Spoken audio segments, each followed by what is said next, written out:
What's good, y'all? Close this up. I'm in my office, y'all. I forgot to turn the audio on. I'm in my office. Just came in from outside. Figured just keep my shit on, man. Game is still going. We got 3 more minutes left. We are in the crunch time portion. Right now, I wasn't able to do a full halftime show because, like I said, I was at work, man. Your boy Eagle works like a maniac, bro. You want to talk about 15-hour days? I did 15 hours at work today. And here I am talking to you bastards. Yeah, man. But how about Obi Toppin, y'all?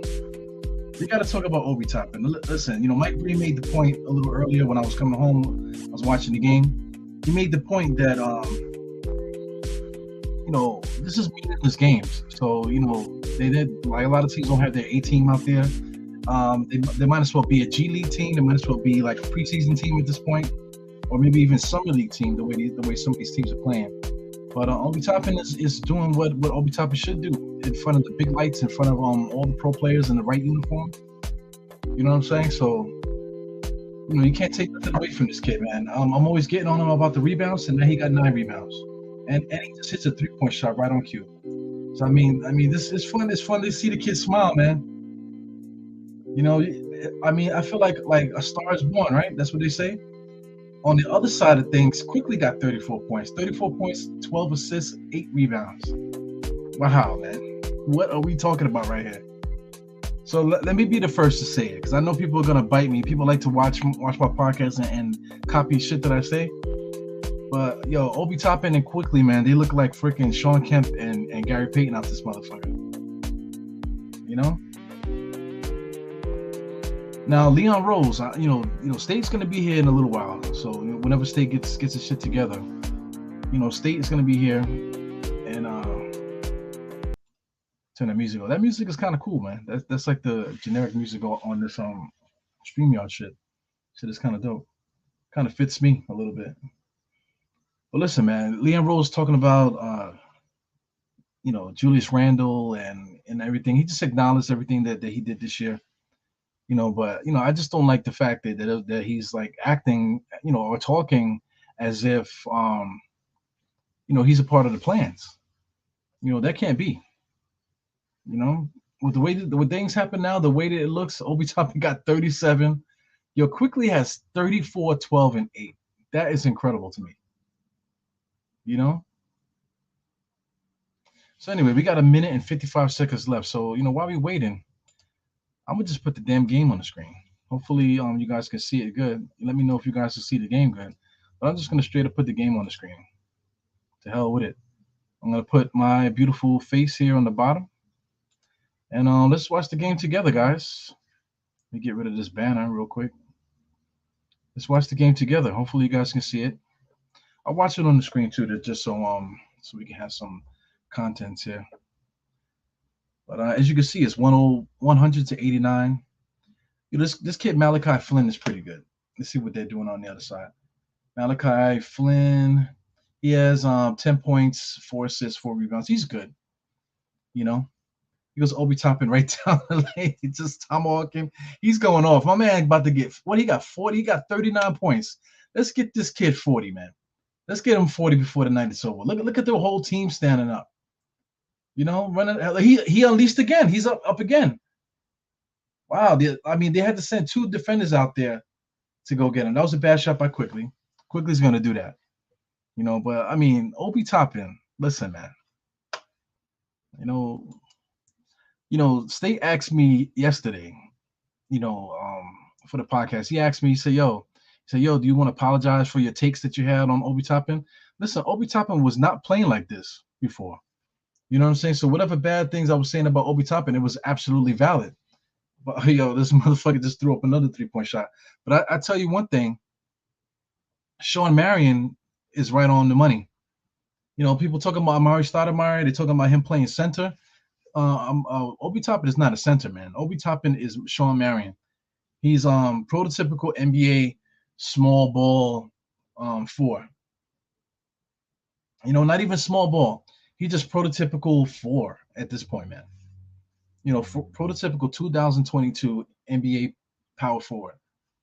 You know, and I'm with it. Look at Jericho Sims. Jericho Sims also look. I mean, everything's on the screen, guys. 14 rebounds, 6 points. I don't really care about the blocks. It's more about filling spots in. Preventing guys from getting into the lane. And that type of thing. Stopping the big shots. You don't necessarily have to get the block in order to make the defensive play finish. Secure that rebound is just as good as getting the block. That's what I'm trying to tell guys, man. That's why I don't want Mitch back. I don't want Mitchell Robinson back because he don't secure defensive rebounds. So I mean, it's all nice to get a block shot, but you only can get 3 block shots a game. You know, he's not gonna get 5 like people said he was gonna get. He'll get about 3. But defensive rebounds. If you can get 10 defensive rebounds, that's 10 stops you made. The blocks is nice, but you're only gonna get 3 of those. 10 defensive rebounds means you made 10 stops. So that's the point I'm trying to get across to everybody when I'm talking about that. But man, this is fun. I love Emmanuel Quickly's energy. I love his leadership qualities. I like how he pulls everybody together. I like how his energy is always up. He's always looking around. You see him looking, making eye contact with people. Look at that. That is just connecting the energy between the lead guard and the rest of the team. So if we're looking for a point guard, we got one already, guys. He's going to be going into his 3rd year. Emmanuel Quickly needs to be our starting point guard. He proved it. Nothing else for us to say. You want to talk about backup point guard? We already got Derrick Rose coming back. Derrick Rose would have came back already if we were in the playoff hunt. Best believe. So we already got a backup point guard. And Deuce McBride is here. We already got our backup point guard. Emmanuel Quickly should be our starter. Obi Toppin at this point, the way that Obi Toppin played, man, this is how we need to play. This is how we need to play. People say we need a point guard to do XYZ to get Obi Toppin open. Listen, look at this. What else? What more can Quickly do? 34, 12, and 10. You know what I'm saying? Like I said, who is he playing against? Let's take a look at who he's playing against. Like I said, Malachi Flynn is pretty good. He hasn't played really all year. He's kind of like having a down year, if anything. They didn't even start a point guard this year. I mean, in this game, they had Gary Trent playing point guard. He's not a point guard, but Gary Trent's still an NBA basketball player. So this is fun, man. Look at Obi Toppin. Amazing, man. So I mean, this is good, feel good shit right here, man. Obi Toppin. This is like watching a kid get crowned. So I mean, Leon, like I said, Leon Rose, that interview, we'll play it as soon as State pops in. I'll play it so you can really get some context on his end. But for him, Leon to praise Julius like that and say that he's only 27 and he's gonna, like, as if he's a part of this, that's a problem to me, man. If you want to talk about being a part of this, look at what you see on the court here, man. The people from the other team are congratulating him. Meanwhile, Quickly's on the side. It's kind of like an unsung hero. Everybody's talking about Obi, but I mean, look at those stats from Emmanuel Quickly, man. That is incredible. 34, 12, and 10. That's a triple-double, fam. 2 nights in a row. 42 and 10. For Obi Toppin. Jericho Sims, another unsung hero. 6 points, yes, but 14 rebounds, fam. That's incredible. Nobody else to really speak of, man. I would have liked to see F Hunt play, a little bit to see what he can do. But we're talking about Tom Thibodeau here. There's a couple players that we can keep, man. Fournier got loose in the beginning of the first quarter or whatever. But Fournier could go because we got what's the name? Quentin Grimes. But I do like what Burks brings too, because Burks almost got a triple double as well. Burks had 10, 8, and 6, 8 assists and 6 rebounds. So listen, Burks is good to have off the bench. You need that veteran presence off the bench. So I think Burks would be dope as a shooting guard coming off the bench. Quentin Grimes, if you're gonna start Quentin Grimes, that'll be cool. If anything, we probably can get an upgraded shooting guard. But RJ's here. We got RJ. RJ could be the shooting guard. Quentin Grimes could be the backup shooting guard. Burks could be in here, just to have the extra, ball handler. He's a good player. Trade Fournier because he's kind of excess right at this point. And trade, Julius Randle. trade Julius Randle and try to get us like a couple grunts. We need some grunts. Everyone keeps talking about some of the grunts that they have over there in Miami. I can't think of the guy's name right at the moment, but everybody keeps going to the same guy. But there's other players out there. We need to get grunts right now. Sims is a grunt. He's growing into a grunt. I like Taj Gibson, but we need a scorer at the center spot, I think. And then we need like a bully to back up Obi Toppin to give us that balance. Julius Randle could be that bully, but we need to figure this out, man. I think we're close, and I think we're really looking at the future of our Knicks right here. Julius Randle dribbling the ball up the court, a stagnant offense, dribble handoffs, everybody standing at the top of the key, looking around for somebody to help him. That's not going to cut it, man. What we saw today, and since Julius Randle's been shut down, and what we've been begging for quickly to start, look how quickly he did the last 2 games, man. That is exactly what we need in a point guard. Burks can't start at point guard. Come on, that's all on Tom Thibodeau. There's a big fight on Twitter right now, with having to do with company men. Let me get rid of this before I get a strike. Having to do with company men. So on one side of the conversation is State. State is the leader of that conversation on one side. Then you got the other guys. All the guys that just happen to be the big brand ambassadors for the Knicks, right? These guys they act like they're on payroll. I'm talking about CP the franchise on Knicks fan TV. He's kind of surprising me because he sounds like Anthony Donahue. The Anthony Donahue is like the major one. He's talking all that shit because he can take pictures with Derrick Rose. I mean, I get it, man, but people fuck with Anthony Donahue not because he could take pictures with celebrities. Like what kind of clout is that? Oh, just because you could take a picture with a celebrity, what does that mean? This is New York. Nobody gives a fuck about a celebrity. You know what I'm saying? Nobody gives a fuck about a celebrity. We're talking about something. Don't try to throw your clout around. These guys are on the Knicks payroll. If they're not in the payroll, they're like affiliates in some kind of way where they're getting some kind of perks from the Knicks organization. So this Diehard Knicks podcast state, even nothing but Knicks, man. Shout out to nothing but Knicks. Nothing but Knicks. With Simeon Russell, he never sold himself out. He sold his brand out or what he's been trying to do, what he's trying to accomplish with his channel. He never sold out his channel to Dick Ride the Knicks, to make basically sponsored takes. I want to say you're taking sponsored takes because the Knicks are giving you X amount of clout or whatever on the side. That's not cool. Like you want to stay in the building, you want to be able to work for MSG maybe work for the MSG networks. I'm quite sure because he's already been on ESPN. I'm talking about CP. Anthony Donahue, I don't know what that motherfucker does for a living in real life. I think he's just on the payroll for the Knicks. Yeah, I don't know. Anyway, I don't want to talk badly about some of these guys because I mean, they're decent people off the court. But these guys, they want to be the leaders of us, right? Quote unquote leaders of us, self-proclaimed leaders of the rest of the fan base. We were supporting them, but now it's starting to look goofy now. Starting to look goofy. So I mean, real recognize real. I know a lot of you guys see it. I know a lot of you guys are tired of it. But it is what it is. It's not about that fight, but it is about these Knicks, man. And I don't want to be no company man. I don't want to leave my job to go work for another place. It's like I'm married. Why would I want to divorce my wife to go be with some other bitch? You know what I'm saying? No disrespect. Shout out to Geraldine. What's up, Geraldine? But you guys get what I'm saying. Like you're not gonna leave your husband just to be with some other asshole. You know what I'm saying? That's like what are you talking about? That's not grown, man. That's like irresponsible. You can't leave your family or leave your wife or whatever just to go be with somebody else, to go be with another person. That's not it.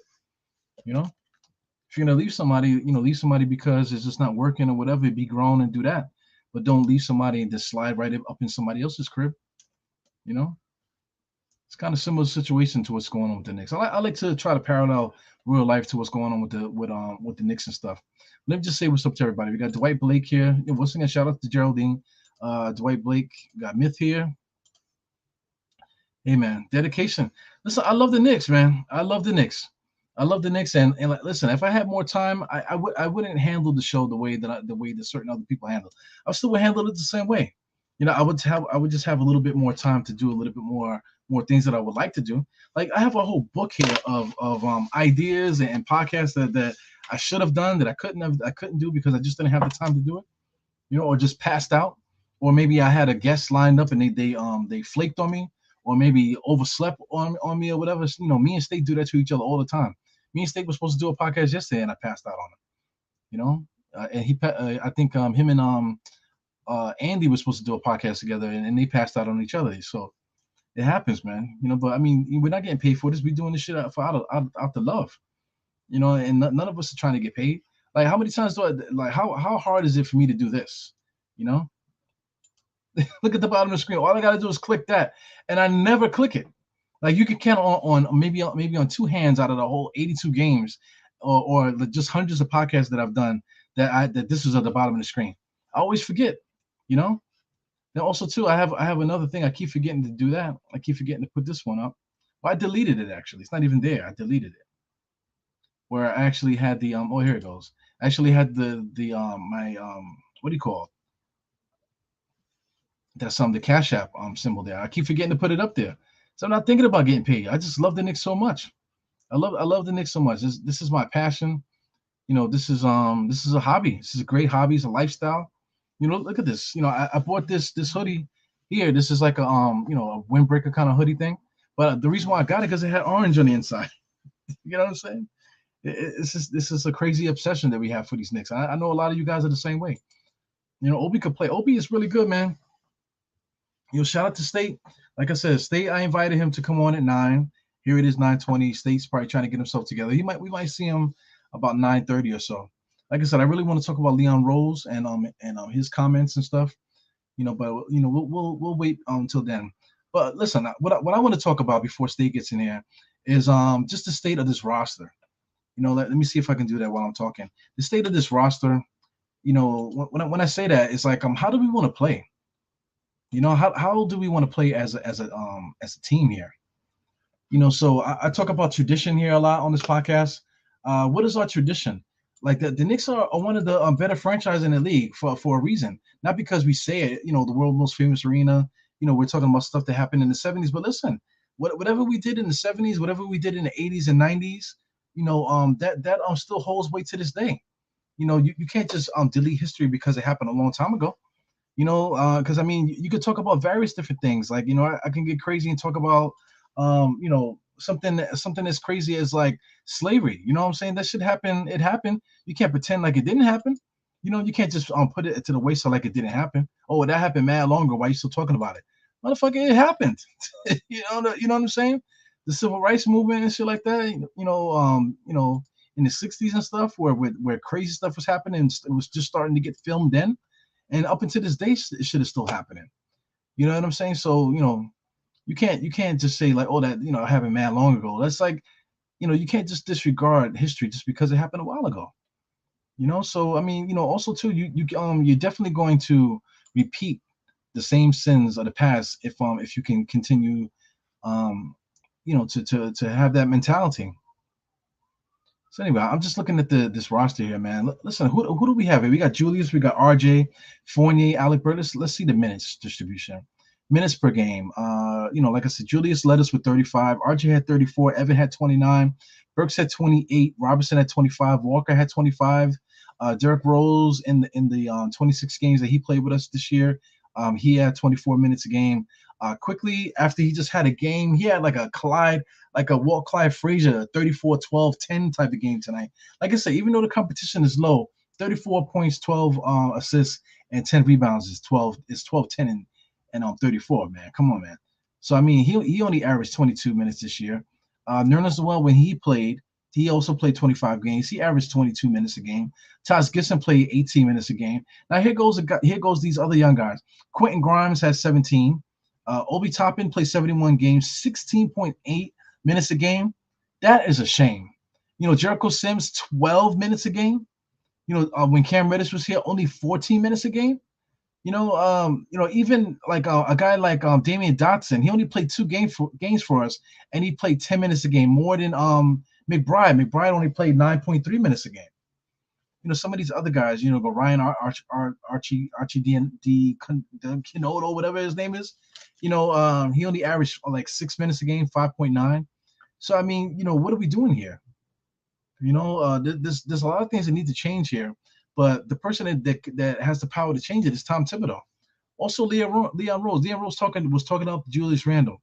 But listen, how do we take advantage of what Obi does? Obi cannot play 16 minutes a game next year. He just can't do that. He can't play 16 minutes a game next year. You're going to have to get Obi Toppin's minutes up to the 30s. You're going to have to get him up to starters minutes. You know what I'm saying? So if you do that, you got to get rid of Mitchell. I think Mitchell Robinson, we need to let him walk. Let him walk. If you got to keep Julius Randle, you got to play Julius Randle as a small ball center. Let Julius Randle play small ball center, and let Obi Toppin run wild as the prototypical 2022 power forward in this league, man. It's a done deal.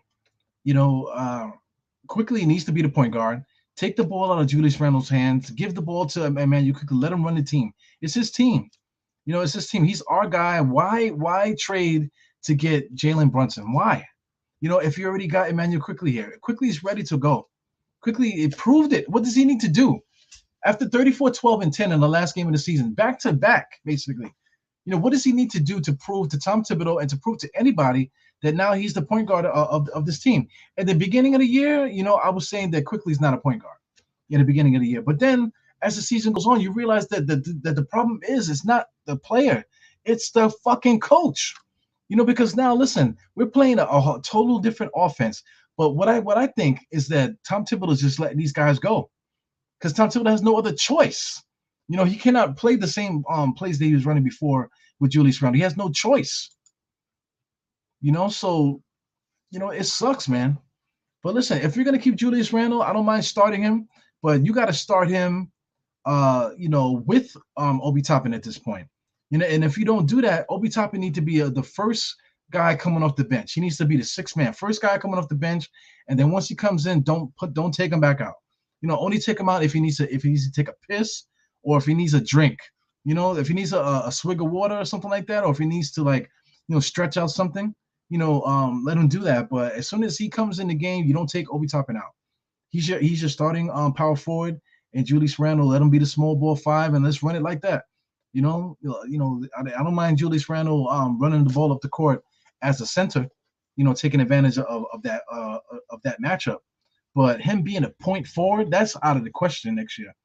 Quickly needs to be that point guard, push the pace. Let Obi Toppin do the outlets. Let Julius Randle, let him be the trailer. Let him be the small ball trailer. The same way that because I'm trying to get to this tradition thing going on here. Obi Toppin reminds me of Dave the Butcher. Okay. Then if you want to talk about small ball 5, Julius Randle reminds me of Willis Reed. Of course the defense is not the same. But this is 2020, 2022. Those Knicks during that time in the 70s when we win our championships, everybody could shoot from the outside. If they had a 3-point line during the time, they would have led the league in 3-point 3-point percentage and shots and everything, because the Knicks shot a lot of perimeter shots during that time period. They were just running and gunning, passing the ball and this, that, and the other. So let's bring it back to the essence of what we used to do. R.J. Barrett kind of reminds me of Dick Barnett. Just let him be that scorer. Emmanuel Quickly, he kind of reminds me of a 2020 Clyde. Clyde plays defense. According to the advanced numbers, Emmanuel Quickly is supposedly a good defender. According to the advanced numbers that Tom Thibodeau is talking about that we don't study. Fucking asshole. So let Quickly be the point guard. Let RJ be the shooting guard. Start this kid. What's his name? Jericho Sims at center. Obi Toppin could start. Maybe you can start Cam Reddish too. And then when it's time to go, you put Obi out there at that power forward and slide Julius Randle over there to the center spot. If you need more muscle on the insides, put Sims back in the game. And there you go. I'm ready to rock and roll with this lineup. It's time to cut the bullshit. And let's get it popping. Like I said, if you're not going to make these trades and get certain guys off the court, then you need to change their role. You need to change their role. The only person that can do that It's Tom Thibodeau's in charge. Like I said, State is coming. Hopefully, hopefully he gets here quick enough before I decide to cut this off here. But State's gonna talk about Leon, and Leon needs to do this. Leon is an idiot. Wait till he gets here. Here goes State now. State just pops in. So State's gonna talk about Leon Rose in a second. But I think we have something special here. It's time to kind of stop the fighting. Stop trying to put yourself out there you're like the leader of everybody. And just let's get back to the essence of what this is. Knicks conversation. Let's look at what we're seeing and believe what we're seeing. And let's move forward here with the way that we're doing it here. Now, Tom Thibodeau's giving his post game report here. I don't even know if I even want to do that. I guess I'll put it up there. I'll put it up there while State's getting ready. State's in the background right now, but I'm gonna let him get situated. As soon as he gets situated, I'll pop him in. But in the meantime, let's see what this jackass Tom Thibodeau has to say here. I have to turn the audio up. Let me bring this over here for a second.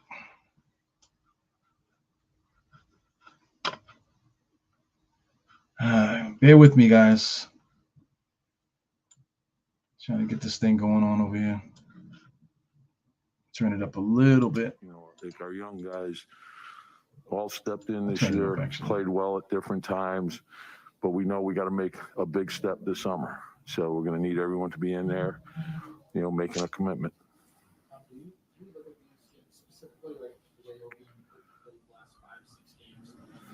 How do you go about evaluating those performances when they and it's a great question. It's like, the season's over now, so you do a deep dive on the season. So, and it's not, it's you don't want to guess. You want to dive into it. You want to watch the games again. You want to dig into the numbers. But I see them in practice every day too. So I have that information, and just seeing. Like we've been watching Obi make shots in practice. Now that didn't translate in the games, the way it did at the end. And I said, like, the first thing was the free throw started going in, then the three, and then he gives us easy buckets. But I think the rebounding. What the fuck is he saying, guys? I'm trying to get the things situated over here. He's reading the game well, scoring, rebounding the ball for us. Huge. And so very pleased with those guys as second-year players, like the jump that they made from first year to second year. And then the young guys getting in. I thought Quentin had really good minutes for us to start games as a rookie. Says a lot. Listen, man, I think this guy sounds like a fucking ass. Same things, starting games as a rookie and playing well. And so the physicality and the athleticism that he has, and you can start, I think you guys, everyone can see, like, he started making some plays, and he's got great touch in the paint. He can pass, and he's got a little floater we haven't seen yet, but we'll see it. And he's a great worker, great kid. I think Deuce, his ball pressure is a gift. He can guard the ball. And so now we need our young guys. We need them. I think that. Listen,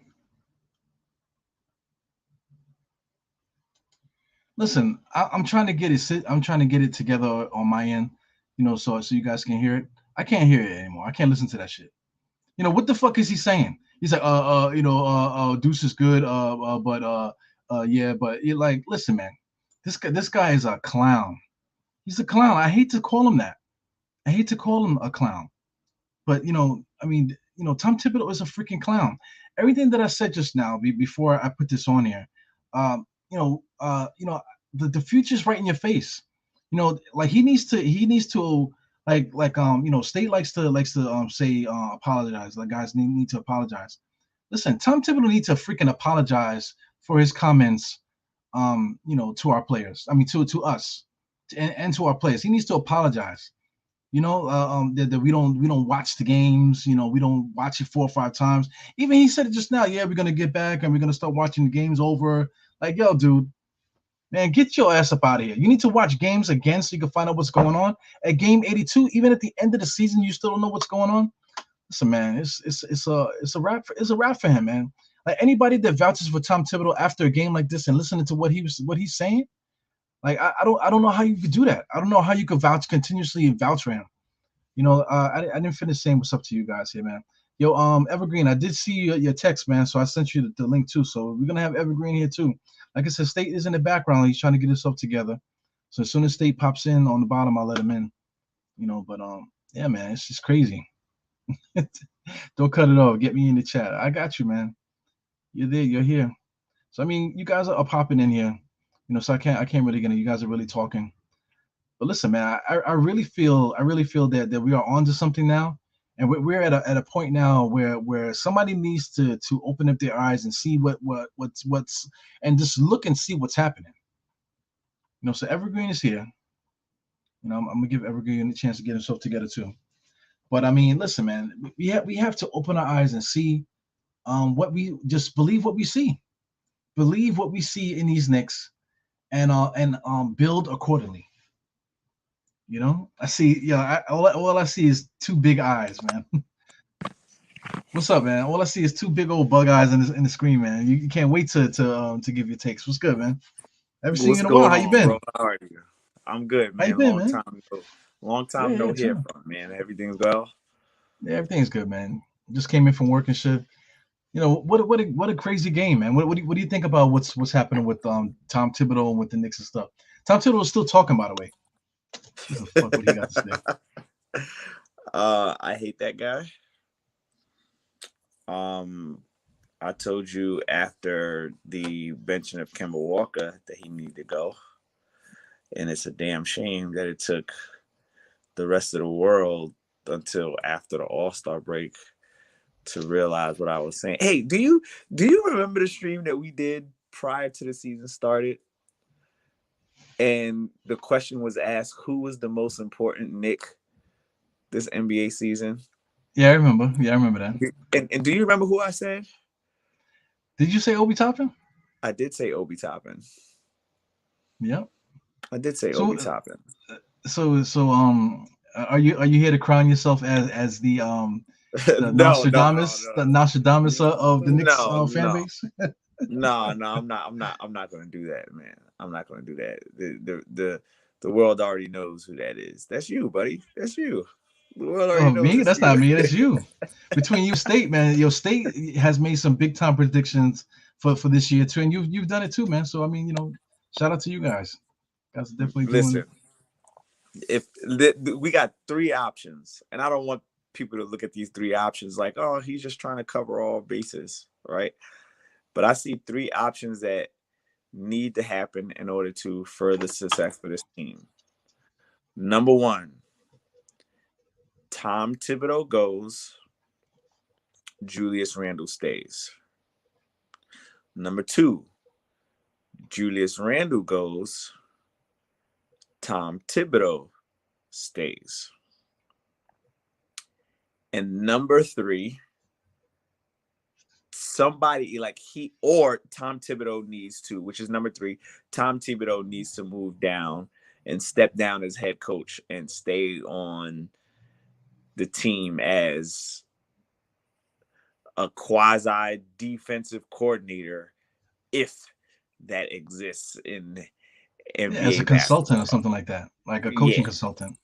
Yeah, because the things that he did was the most asinine shit this season. I've never, in all my years of watching basketball and like just regular life shit, like learning from your mistakes. Like, how many times did someone have to learn, or how many times did somebody have to do the same shit over and over again before they learn from their mistakes? Yeah. Right?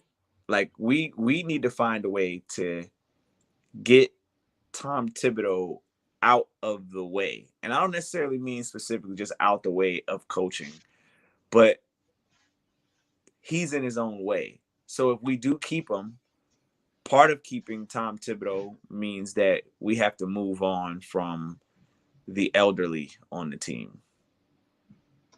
He's You elderly know, himself, man. I mean, I hate to disrespect the old man like that, but he's supposed to be the one to be like the leader, to let everyone know how it goes. Like a Hubie Brown, you bring Hubie Brown in here as like what he was like 68 when he went to Memphis that time, and people thought that was crazy, but he went there and he set a foundation, got the guys playing the right way, and this that, and the other. Tom Thibodeau, he might have got us like got us together defensively, but I don't want to give him credit for the way that these kids play for each other, and he's trying to take right now. He has a press conference. He's trying to take credit for keeping the kids together. You know what I'm that's saying? crazy. That's the Yeah. crazy. What's really makes it worse is that, like, even though, like, it's gonna happen, right? Even, my experience in the military is the same way, right? There's always like the higher enlisted guy that fucking accepts, he takes none of the blame, but accepts all of the what do you call it? All of the acclaim. You know what I mean? He takes none of the blame and all the acclaim. Yeah. And it's like, bro, you were forced to play the young kids. Like, you didn't make this crazy, like, Zen, like, I got an idea. Like, you didn't have none of that happened. You didn't come out here saying that I'm gonna think of something revolutionary with these young kids from the last 15 games of the season, and I'm gonna play the young kids. You didn't do that. Like, Yeah, in his press conference just now, he was still talking about, we need to go watch tape. Like, you still need to watch tape at game 82? Come on, bro. At game 82, you need to go back and watch tape of games. What the fuck are you talking about? Right? What are you talking about? You still got to watch game. Like, listen, like you have a kid, right? You have a kid, so like as the kid gets older and whatever. So listen, I need to go back and watch film about what happened throughout this year and how I can become. That's crazy to me.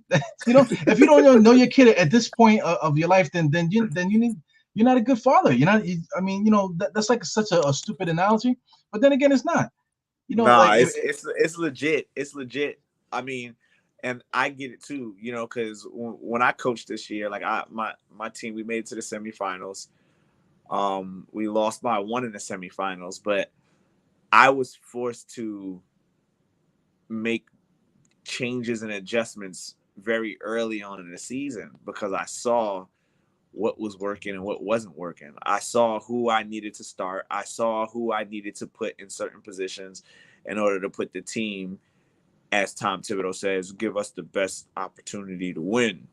In his voice, we gotta figure out what we can do. In his Sylvester Stallone-ish Massachusetts voice, like, we gotta get the team the best opportunity to win. So we're gonna put, and what I really dislike about Tom Thibodeau, and maybe this is just like a nitpicky asshole pet peeve of mine, but I hate when you ask him a question and in the middle of asking the question, he cuts you off and answers something that you didn't ask. I hate that too. That's usually idiots do that. Idiots do that. They like to give you their accolades. So yeah, but I got a PhD in this. I went to this school and I did this, that, and the other. Like, yo, well, what did you answer the question, fam? Did you answer the question? Yeah, but I used to be the coach of the Chicago Bulls, and what we did there with Derrick Rose, and like, yo, come on, man. Like, let's be realistic here. He Like, drives me and crazy. I feel like I got suckered into this, like, this idea of Tom Thibodeau being a coach 2 seasons ago, right? And it's just like, is that the guy we really wanted? Is that the guy that we all collectively said that we wanted? Like, who did you say you wanted? I'm just curious now. Brent Zen said, let's be racist to Tom Thibodeau now. Who's being racist to Tom Thibodeau? Did I miss something in the chat? Because I'm watching. Is somebody being racist to Tom Thibodeau? I don't know what he's talking about. I don't know what he's talking about. I guess is it because I use his did I say the Massachusetts, apparently referencing a state? Oh, because you said Massachusetts, the Massachusetts voice. That's him being racist. Yeah. I hope that's maybe we should put some clarification on that. I just want to make sure if that's what he's talking about, and then if that's exactly what he's talking about, I want to laugh at that guy. Yeah, yeah. Brandon Zen, man, shout out to you. I appreciate you popping in because you've been giving comments on YouTube and things of that nature too, man. So I appreciate you being here. But listen, man, Ebro, your voice and undertones. So my voice and undertones. So this is racist. me doing my Tom Thibodeau impersonation is racist. Like, what the fuck are you talking about? Tell you what, I'll just talk like this for the rest of the show. Yeah, I'm telling you, I can talk like this all day. Tom Thibodeau's gotta go. We gotta get that guy out of here. Yeah, maybe I should change my tone. I'm Tom Thibodeau, you suck, man. Yeah, boss, get him, boss. Like, what are you talking about? Oh my God, what? Just gotta go. Bottom line. But, yeah, it has nothing to do with him being white. I see. Yeah, I see what's going on. I think it's because I have dark skin. That's probably what it is. All right, let's not make the show about that because it's bad enough we're not going to have much to talk about for the next few months. So yeah, we're gonna have a lot to talk about, man. Because I mean, I just brought up a thing. Like, what do you think about? Let's say if we because it looks like Leon Rose is basically gonna keep everybody. I was waiting for State to pop in because he wants to go crazy on that. But we're basically gonna keep everybody, and we're gonna keep the same thing going on. We're gonna draft well, and then we're gonna try to be opportunistic and sign somebody or whatever the fuck, right? So what do you think about because I mean, what do you think about Julius Randle being like a small ball 5 and letting Mitch walk? I'm thinking that we should let Mitch walk, and just to give the opportunity for Obi Toppin to steal those power forward minutes. Because at this point, if Obi Toppin is going to be playing this way, then he needs to play 30 minutes a game, easy. Julius Randle, he's still a 20-10 and 5 guy. So you got to take advantage of these two guys. Julius at the center adds a lot of speed to the game. Obi Toppin at the power forward. You see that. You see what he does. Emmanuel quickly pushing the ball too. You got to put the ball in Quickly's hands and let him make those decisions. Take the ball out of Julius Randle's hand. This is what I'm thinking. I think we need to go in that direction. And then let Jericho Sims fill in those holes at center. When we need to. What do you think about what I'm saying? I don't trust it because Julius Randle's ego and track record on this team shows that he's a drama queen and he's got to have it his way. And his way says, I acquiesce to no one. Right? His way says that I don't give a damn who's on the floor. If they're younger than me, then I will bring the ball up and I will be the center of attention. So unless the entire team finds a way to, potentially coerce Julius Randle into shutting the hell up, you're not the center of attention anymore. Now you're the center. I don't foresee that working. The only way I foresee that working is if we have a veteran point guard of stature on this team. And there's not many of them available unless we're making a legitimate trade somewhere, right? Maybe if we would have had, a Rondo-esque player acquiesce. What a jerk, this guy. That's excellent, acquiesce. I had to pull it up, man. That is fucking awesome, man. Acquiesce. I don't think I would have ever said acquiesce in a basketball conversation, but I had to put it up there. Yo, you were ill dude, man. Acquiesce, man. That shit is wicked. Let me just say, it's to assess. I can't even read my reading level is not even good enough to read the definition of this word here. But anyway, I appreciate you, man. I appreciate your contribution to this thing. Hey, if you want, I got 3 dictionaries sitting on the floor right here, so I'm a bit of a nerd when it comes to shit like that. I know you do, man. I know you do. I just mess with you, man. But yeah, but unless this off season that there's some sort of coming to Jesus moment, if you will, that Julius Randle discovers in his infinite wisdom in year 9, I'm not that dude that should be the center of attention, I'm with it. Now, I like the idea of Julius Randle playing the small ball 5 because you have to remember a lot of people won't catch this. So this is we're kind of banned from saying this name, but I have to in order to bring reference to what happened in history. We realized that the reason that Julius Randle came to this team was by direction of David Fizdale. Like David Fizdale really, really wanted him. And while David Fizdale was a commentator, an ESPN commentator during Julius Randle's second and third year with the Lakers, he really spoke highly of Julius Randle being the small ball 5. There's like countless interviews of, David Fizdale just analyzing his game and saying, yo, this dude is a wrecking ball, like, because he's strong enough to bang in the paint with all of your 5s if he needs to, but he's fast enough to beat all of them off the dribble. He's fast enough to beat them all off the floor. So I like the idea of Julius Randle in that regard, but that is all like incumbent on, not only if we don't get a veteran point guard, just Julius Randle's ego being, sheltered a whole bunch or held down. And based off of what happened all of this fucking season, like, do we really think that Julius Randle, this guy that's been, that's had a pacifier in his mouth all goddamn season, that dude is not going to cry, that dude is not going to be upset? Like, I would love for it to happen because I like Julius Randle as a player.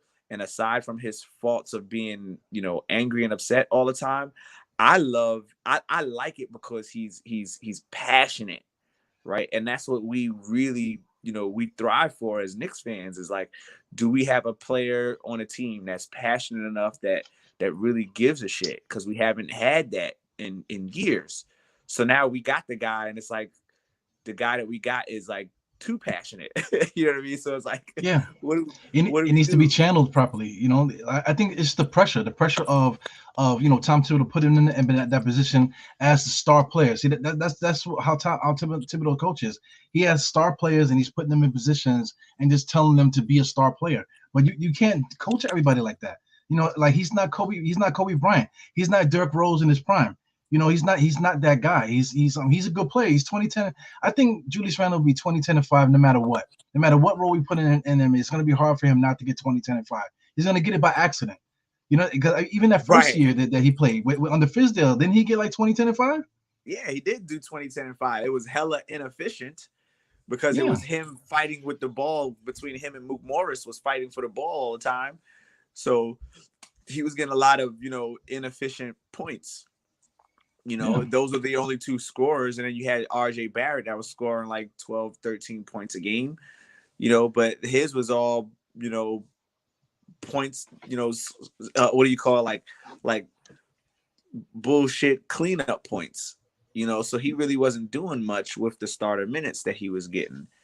So, like I said, I like the idea, but I don't see it as being realistic given the large sample size that we've seen of Julius Randle over these 3 years, over these 3 seasons. I want it, and it sounds amazing on paper, but I don't want the ball going through Julius Randle ever. Like the same reason that I was upset, I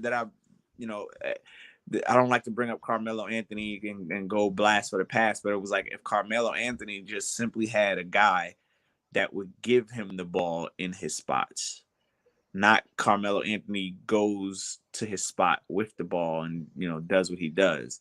We could have seen a lot more success and a lot more mismatches. The same thing with it applies with Julius Randle. No, I'm not comparing the two before anybody, gets their panties in a bunch. I'm simply saying that get the ball to Julius Randle at the left elbow or the left block and let him go to work down there and pause banging the paint. But we But don't I have mean, that yet. the comparison, State is going to call you blasphemous, this guy. But I mean, the comparison is valid because how many times did just Julius Randle run up the court and just stand in the spot, dribbling, and never even look to pass? Dribbling right into Never. triple teams and stuff like that. When Melo got into the corner, it was just him 1-on-1, going side to side like that. Step back 3-point, it just goes up. Jab step, jab step, jab step. It's the same thing, but it's just a different method. We still was losing. It's not like we were winning. So Right. so the comparison is valid for people that don't like the comparison. I know State doesn't like it, but I mean we weren't winning when Melo was here. It's not like we won a lot during the 7 years that he was here. It's almost on par with what's happening with Julius Randle. The only thing is that Julius Randle is his emotions, like he was saying before. Melo had his emotions, locked down. He kept everything inside or whatever. But Julius Randle just has a problem with that. But here's one thing I want to say: leadership. Like right now, who are our leaders? Because it's not Julius. Right now, these last few games, I'm seeing the leadership coming from Obi. I'm seeing it from IQ. I'm seeing it from RJ. Just based off the stuff that they've been saying in post games and this, that, and the other. So maybe like the power is changing, within the locker room. So I think, in order for us to get the change that we want from Tom Thibodeau, these guys here, they need to step up and let Tom Thibodeau know how they want to play, and and what they can, and just show what they can do so this team could be successful, and then Tom could make those adjustments hopefully. Now, okay, there's something you said that triggers the idea of bullshit meter for me. Yeah. And it's this idea of players letting Tom Thibodeau know how they want to play. Has that ever happened? Well, the last week of the season though, just the way that they played. Like I mean, Tom Thibodeau didn't even know what to say at the end of the post game here. He's talking just like he was stuttering. I felt like he needed like name tags to remember who these guys' names were. Deuce, Miles Grimes or Deuce Quentin Deuce. He couldn't remember who his players were. So I'm just hoping because he said he needs to watch tape.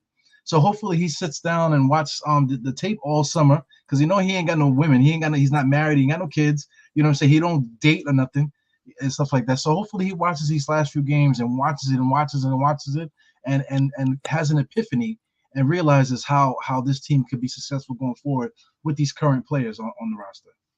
Yeah, I think you're asking for too much from that guy.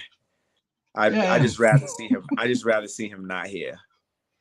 Listen, if you know what, this is gonna be a rough take. If he's not here,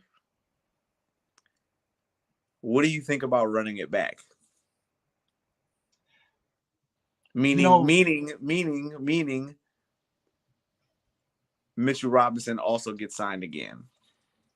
Gets signed this year and run it back. Man, I don't know. Because at this point, I told you, I don't like Mitchell Robinson. I made the point before you came on. Mitchell Robinson, he for everything he does with blocking shots and he can guard 5 positions and things of that nature, or offensive rebounds or whatever. But what's better, securing 10 defensive rebounds or getting 3 blocks a game?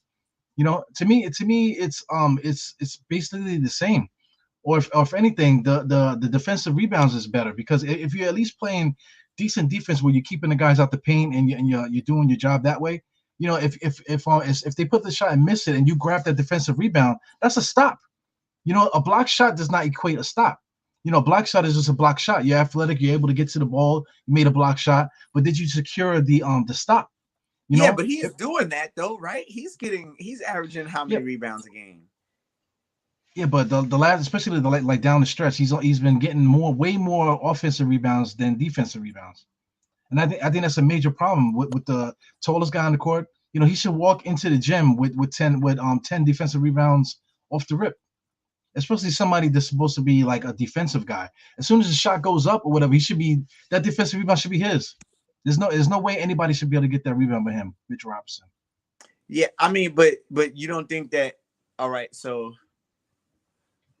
Like, whether it's offense or defense for me is irrelevant, because I actually I actually like the offensive rebounds because it shows me that there's a flaw in the offense that says that this gentleman should be involved, right? Like if he's able to get a clean offensive rebound for a putback or even for a reset kick out, there's something there that's happening that's saying that this gentleman is not necessarily open, but there's a clear and easier mismatch down in the paint somewhere that can be exploited. So I think that those offensive rebounds could turn into legitimate points if we just, try to focus more on interior offense and see what we can get out of the guy. We've seen like a really weird, like there was something that happened. I want to say it was like maybe 7 or 8 games ago. I think he had like a drop step spin move up and under layup or something like that. That everybody was 4 like, years, right? It took him 4 years to do that. Hey, listen, if it takes him 4 years, that's fine. That's fine. Well, I mean, it's going to take another 4 years for him to get that part of his repertoire. State is back, by the way. I'm gonna put him in a second. What I'm saying is, it took him 4 years to do that, but he also wasn't put in that position on the offense to do so ever. Well, we're talking about rebounds, right? So offensive rebounds is one thing, right? But I'm talking about defensive rebounds. If we're playing defense, if you don't secure that defensive rebound, then you don't make a stop. Like I'm trying to say, if he gets 2 steals a game, right? And if he gets three blocks a game, that's 5 stops. But if he gets 10 defensive rebounds, that's 10 stops you made. You get what I'm saying? Enough. He's not getting no stops. He's only getting 5 stops a game, from his effort. But securing those rebounds defensively, you're not getting stops for us. What's up, State? My rebuttal. Who the starting center next season? Yeah, I know. You guys don't get what I'm saying with the defensive rebound thing, man. No, I get what you're saying. I respect it, but I mean, who the starting center next season? The rebounding stuff don't really matter to me. I want to know who's my starter. But whoever's the starter at center, they need to rebound their basketball. They need to be able to secure that rebound. I mean, we can't win without rebounds. I understand that, but I'm so used to the center just diving to the rim. Like that position is because he's gonna play Taj Gibson next season. Like what?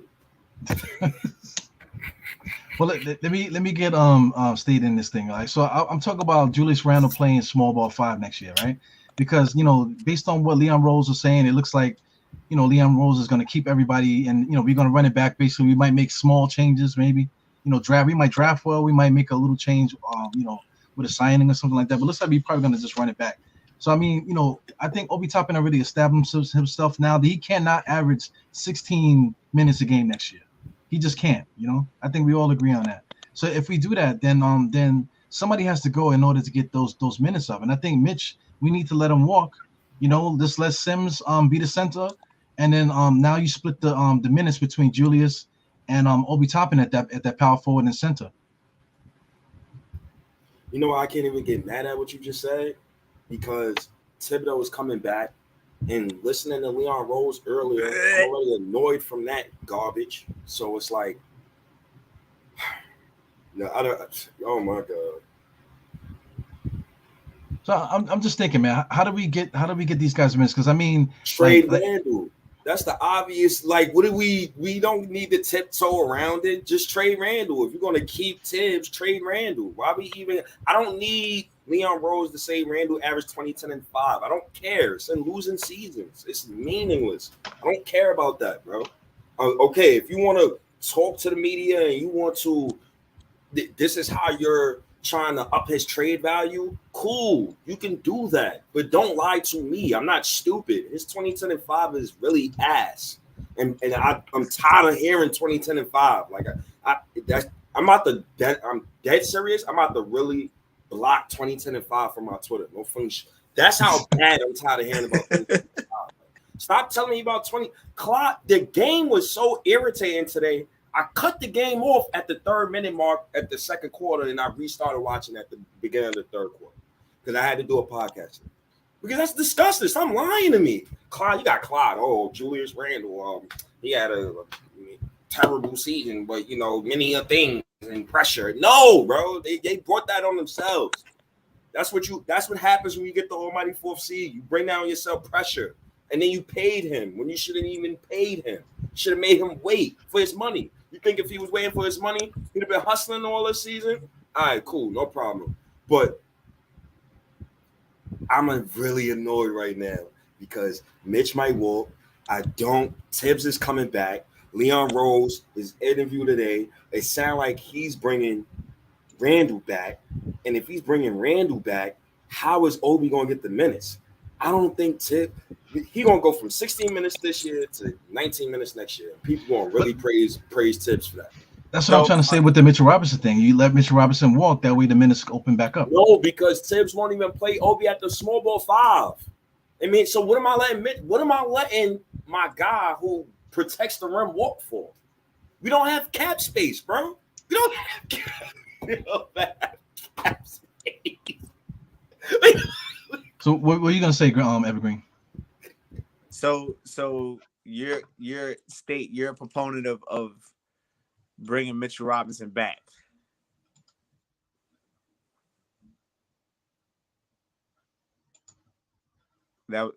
Are you trying to bring Mitch back?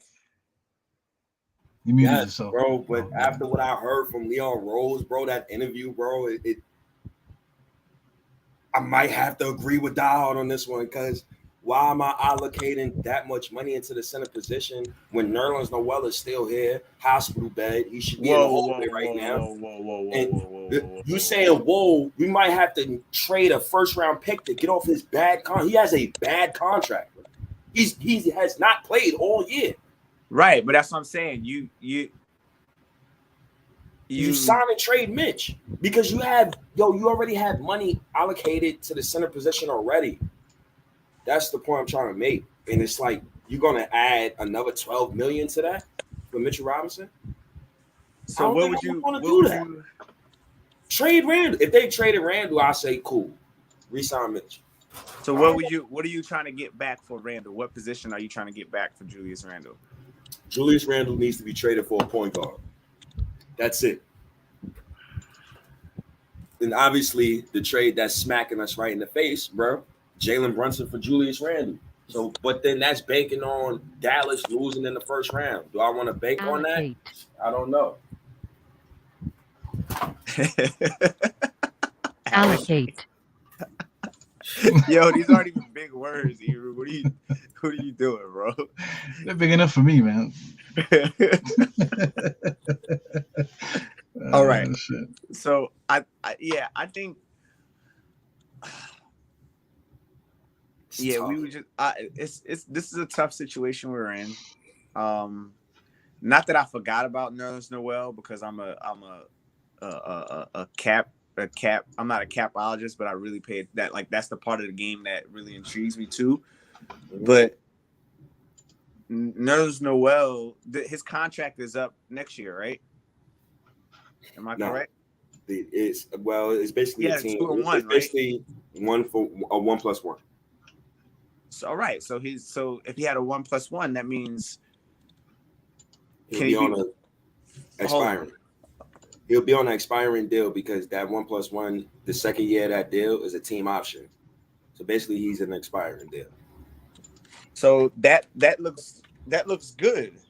But why would I want a $10 million guy who cannot shoot the ball, who's in a hospital bed all season? Well, the issue with that is that it's an expiring contract, so you can use that if the intention is to try to bring somebody of value here. You can use that as stopgap. Well, Nerlens Noel, he's paying next year, and then he has a team option for 23-24. Right, and the team options are very lucrative contracts. You can get rid of those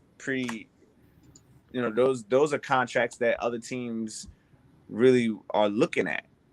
Why are the Knicks? So my rebuttal real quick for that is why is the Knicks taking on salary? That's my point. You're trying to move off salary, but to trade Nerlens, to another team, they trying to move off salary. So you have to take back salary in order to trade Nerlens. Well, I would say this. If that's the case, get Tibbs out of his way. You move Alec Burks and Nerlens Noel and Julius Randle. Right? In one deal? You mix it up, try to get some like something. I'm shooting in the dark here at this point, but the intention that I have is to move on from those guys and bring in one guy back. Well, we was talking about it yesterday, man. Julius Randle makes 23. He's gonna make 23 next year. Fournier is gonna make 19. Derrick Rose is making 14. Alec Burks is making 10. Nerlens is making 9. Kemba's making 9. So all those guys that I mentioned all need to get the fuck out of here. If you add those up, we're talking about a lot of money, man. We're talking about like what 80-something million. I think we said yesterday. I didn't do the math. How much Leon Rose signed all those bums for? Over 200+ million. He spent all of James Dolan's money on those bums. He better, man. People talking about don't get RJ with his man paid. You heard all those names you just said that got paid, bro. Yeah, but listen. If we're gonna pay RJ and whoever else we're gonna pay, then we need to get rid of these other guys here that's taking up salary. They gotta go. But when you listen to Leon Rose, that's the scary part, Diehard. That's the scary part, Evergreen G. Like when I heard Leon Rose today, it sounds like he wants to bring all these guys back. I'm gonna lose my mind, bro, messing with the Knicks, bro. I might go bald by the end of next season, bro. If he bring back Randle and Tibbs in the same team, I might be bald. I might be bald, bro. So we got $84 million worth of dead players that we don't want on the roster. That's crazy. They're good players, but they just don't fit this timeline. That's what I'm trying to say. They don't fit with what we're doing. Like Derrick Rose, how does Derrick Rose fit? He's going to be the backup point guard next year, making $14 million a year. That's crazy. Oh, I'm good. Fournier, we don't want him to be there because we got Quentin Grimes, and if we keep Burks, Burks deserves to stay, man. As a veteran, you have leadership off the bench, that type of thing. You only need one guy for that. Get Fournier up out of here. You got Derrick Rose and Alec Burks. So keep Rose. Yeah, but Derrick Rose needs a playmate, though. He needs somebody to talk to on the bus, But Derrick Rose, the OG, trade all them other vets. You just let him be. Yeah, I would keep Derrick Rose. And Taj. I would keep Derrick Rose and Taj. But trade them other vets, though. That's the reason why I tweeted like Derrick Rose should not be on the Knicks next season. That's blasphemous if you keep Rose, Evan Fournier, and Alec Burks. That's mad OD. Those are the only two that I would keep, and this is just to get Tom Thibodeau out of his way. I'm keeping Derrick Rose and I'm keeping Evan Fournier. Evan Fournier just because we see that even Quentin Grimes not necessarily has an injury history, but that injury it's bothersome, right? And we know that Evan Fournier is indeed serviceable, like we've seen it. Right. The reason you move on from Alec Burks is because he's too much of a utility, right? And Tom Thibodeau is like, it's like using a flathead screwdriver on a Phillips screw. Mm-hmm. It works, but you can still strip that screw. Yeah. Right. So, he's gonna strip the Knicks fans. We're gonna kill ourselves. It's gonna be like a spontaneous combustion. As soon as we see that opening night lineup with Alec Burks as starting point guard, we all gonna just kill ourselves. We're gonna have like one of those meetings where we're gonna have like a poison cocktail, and we're all just gonna pour each other an even glass, and we're just gonna drink it together. Right. Mass suicide. That's why you move on from. That's why you move on from from Alec Burks. Now, me personally, I don't give a damn about I don't care about the idea of like the guy that's making the most money is, playing starter minutes. Not like I don't care about that. I care about as basketball philosophy, who is playing at what time on the floor in order for them to be as efficient as possible. And I would love to see Evan Fournier off the bench with him being, the guy that everything is filtered through on offense off the bench, with RJ starting, Cam Reddish, next to him at the 3, and, whatever decision we make at the 4, whether it's Obi at the 4 and Randall at the 5 or whatever, right? This way, Evan Fournier is not in the way of Julius Randle's offensive production and vice versa, right? Because we've seen what Evan Fournier can do when he's running off curl screens and the ball is going to him, predominantly going to him. So if we know we can set him up off the bench as the main effort scorer, if you will, I think you put him in the best position to be successful, being that he's not in the way of, hold the ball Randall. So I don't care that he's making $19 million next year, and he's gonna be the guy that's making the most money at the 2 guard position. I don't care about that. I care about, is he gonna be giving me good minutes while he's on the floor? There's plenty of guys that's making double-digit salary coming off the bench at the 2, right? So let's not get too bent out of shape when it comes to dealing with that. Yeah, I missed this earlier, but because I wanted to wait because we kind of was making a point about this, but just to kind of like change a little bit, what's the name? Uncle Fulio had put up a question earlier, right? State was going back and forth with him and fighting. Basically, the whole everybody on Twitter, they were always, both of them were back-to-back shooting at everybody on Twitter today, talking about RJ, that Obi might, Obi might eventually be end up being a better go-to guy than RJ is, and he didn't say that's what's going to happen. He was just saying, what if that would happen, and everybody kind of went nuts. So what do you think about that, Evergreen? I think, thank you for the super chat, by the way. I think that that's all. I think what people are seeing when they say that is just the freak athlete that Obi Toppin is, right? And they're comparing the athlete that RJ Barrett is not.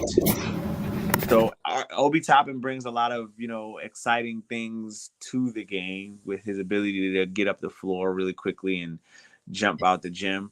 But those little small ancillary things that would make him a complete basketball player, he doesn't have yet, right? He doesn't have Obi Toppin is still amazed that he's in the NBA, right? You can see it. He's still happy. He doesn't necessarily have that killer instinct.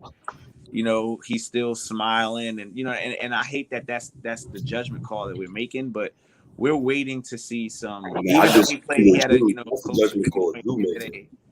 I'm not making that call. I disagree with you with that, but go ahead. I mean, yeah, he dropped 42 today, 48 today. I think RJ Barrett already has that. RJ Barrett already has the better form with shooting. He already is. You've seen it in major minutes. This is the first time we've seen Obi in major minutes. So you can't make that assumption you can't make that assumption because he's been playing 17 minutes per game. So you can't make that assumption. No, I agree. I'm not saying that he's not. Mm-hmm. But I think that the comparison that and that's the problem with making that comparison is that it's not concrete enough. They haven't been put in the same exact positions. You know what I'm saying?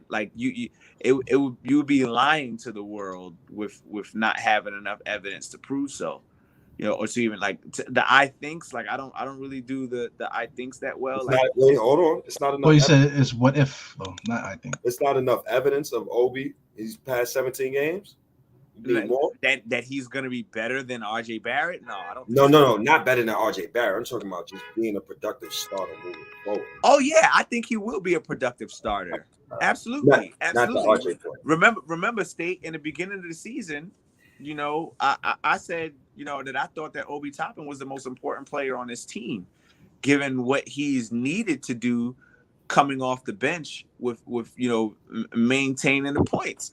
That's what I hoped for, right? And it shows towards the end of the season after Julius Randle goes down, quote unquote, goes down. That we should have been putting Obi Toppin in those positions a long time ago. But the comparison of the comparison that he is going to be a better option maybe than RJ Barrett is just, I don't want to make that comparison because I don't have a big enough sample size to say that that's legitimate or not. Well, efficiency wise, RJ's not that efficient as a scorer, so, but I mean, I like, RJ being a facilitator. I think everybody agrees that he's good facilitating the ball, being that leader in the offense. But if you have a facilitator, who you passing to, So Obi Toppin's going to be the guy that you're going to be looking for as a facilitator. So Obi Toppin's going to have more potential to get the ball going towards the basket. So you got Quickly looking for him, and you're going to have RJ looking for him too. So Obi Toppin's potential to be that finisher, that closer. As far as not closer, that's not what I'm trying to say. I'm talking about finisher, being that mailman guy to score more. I think as a go-to guy, I think he has a point there. As with the what if thing, I think he has a point. Question. When I look at RJ Barrett, and you said playmaker, right? At Duke, he had a generational talent next to him in Zion Williamson. And I always felt like RJ Barrett was a guy that I don't think he cares about taking the most shots on the team. I think he cares about winning. So, hey, if RJ's facilitating, I don't think he will scoff at Obi Toppin taking more shots. I just think RJ Barrett is the more refined player. Maybe they can play over each other. If you graduate Obi Toppin to the starting five next season, there's no way you don't graduate Emmanuel Quickly to the starting five next season. So it's a wait and see, man. It's so much ifs. There's so many ifs right now. So, and not for nothing, I would like to see something like that. I would love to see something like that. The hometown kids, the hometown kids run amok and do what we perceive them to do. But right now, I think Obi, he maybe these last 15 games he's proven himself. Larry. Maybe. I don't know. Pudge nice, man. He gotta stop there's no way in hell. I don't know what multiverse you want, bro, but there's no way in hell Obi Toppin will play small forward at any time. Like at any moment, I want him playing small forward on my team. Nah. Nah. I mean, but he showed the ability to at least function there. If you want to play a bigger lineup, he ain't showed no ability to function there, bro. I mean, look at the 3-point shots though. What makes that work is his ability to shoot that three. And if he's shooting the three the way he's shooting it now, I think one of them put it up. They said it was like 17. He was like 17 for 40 something or whatever it is. I mean, that's pretty good, man. It is, but. So I mean, at times, listen, in a basketball game, you got to have options depending on who you're playing against. So I mean, you could run Julius, you could run Obi, and then you could run Sims or Mitch if you keep Mitch. Sometimes I'm good. You can run it sometimes, 80s, bro. It's not the 80s, bro. It come to 22. But it's not the 80s. But I mean, the 80s guys weren't shooting threes like that. That's how it works in this offense. It's not like we're putting three post players in there. We're talking about Julius that doesn't want to post up. He wants to shoot threes too. Obi's shooting threes now. So that's not the 80s. Nah, they would get ran off the court, bro. I'm sorry. Nah, bro. Listen, we're not talking about 48 minutes. We're talking about within the 48 minutes sometimes. I'm good. It doesn't even say I'm good, bro. Yo, here's my question, Eru. Would you put Larry Nance Jr. at the three? I mean, that's a different player. That's a totally different player. Nah, they're Larry Nance Jr. can't run the three. So I mean, that's not a good example. Yeah, I don't think Obi Toppin is beating everybody down the court on the other end. So I mean, it could work if you want to play a big lineup. If you want to put a bigger lineup out there that still can shoot threes. My issue with him though is the defensive end. laterally. But listen, it depends. I mean, because Brooklyn the other night they played Durant. You know, they had that Brown kid, Mike Brown, whatever his name is. They had freaking Seth, and they had what's the other dude, Captain Kangaroo. I keep forgetting his name. They had Patty Mills. You know, and they basically had 3-point guards, Kevin Durant and freaking Mike Brown, whatever his name is, on the court. So I mean, you can't start a game like that. But sometimes you could put a lineup in there, and it's gonna be able to work. Sometimes maybe 2-3 minutes. I'm not talking about to start them. Or not talking about to play that group for 48 minutes.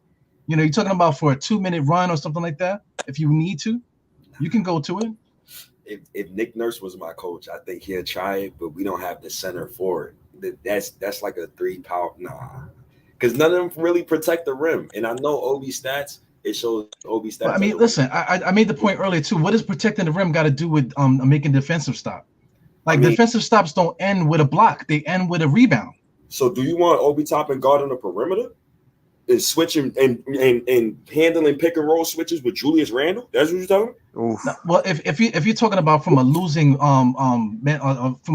point, you're talking about we're gonna do this to lose. We like I want him out there guarding point guards. That's not what it is. But like, they gonna put Obi and Randle in pick and rolls in the perimeter. And if that's what you say, I'm saying, like, let's say if we play Philly, right? If we're playing Philly and you got Embiid down there, you throw an extra big down there, and just to bully Embiid in there for a little while, to try to combat that.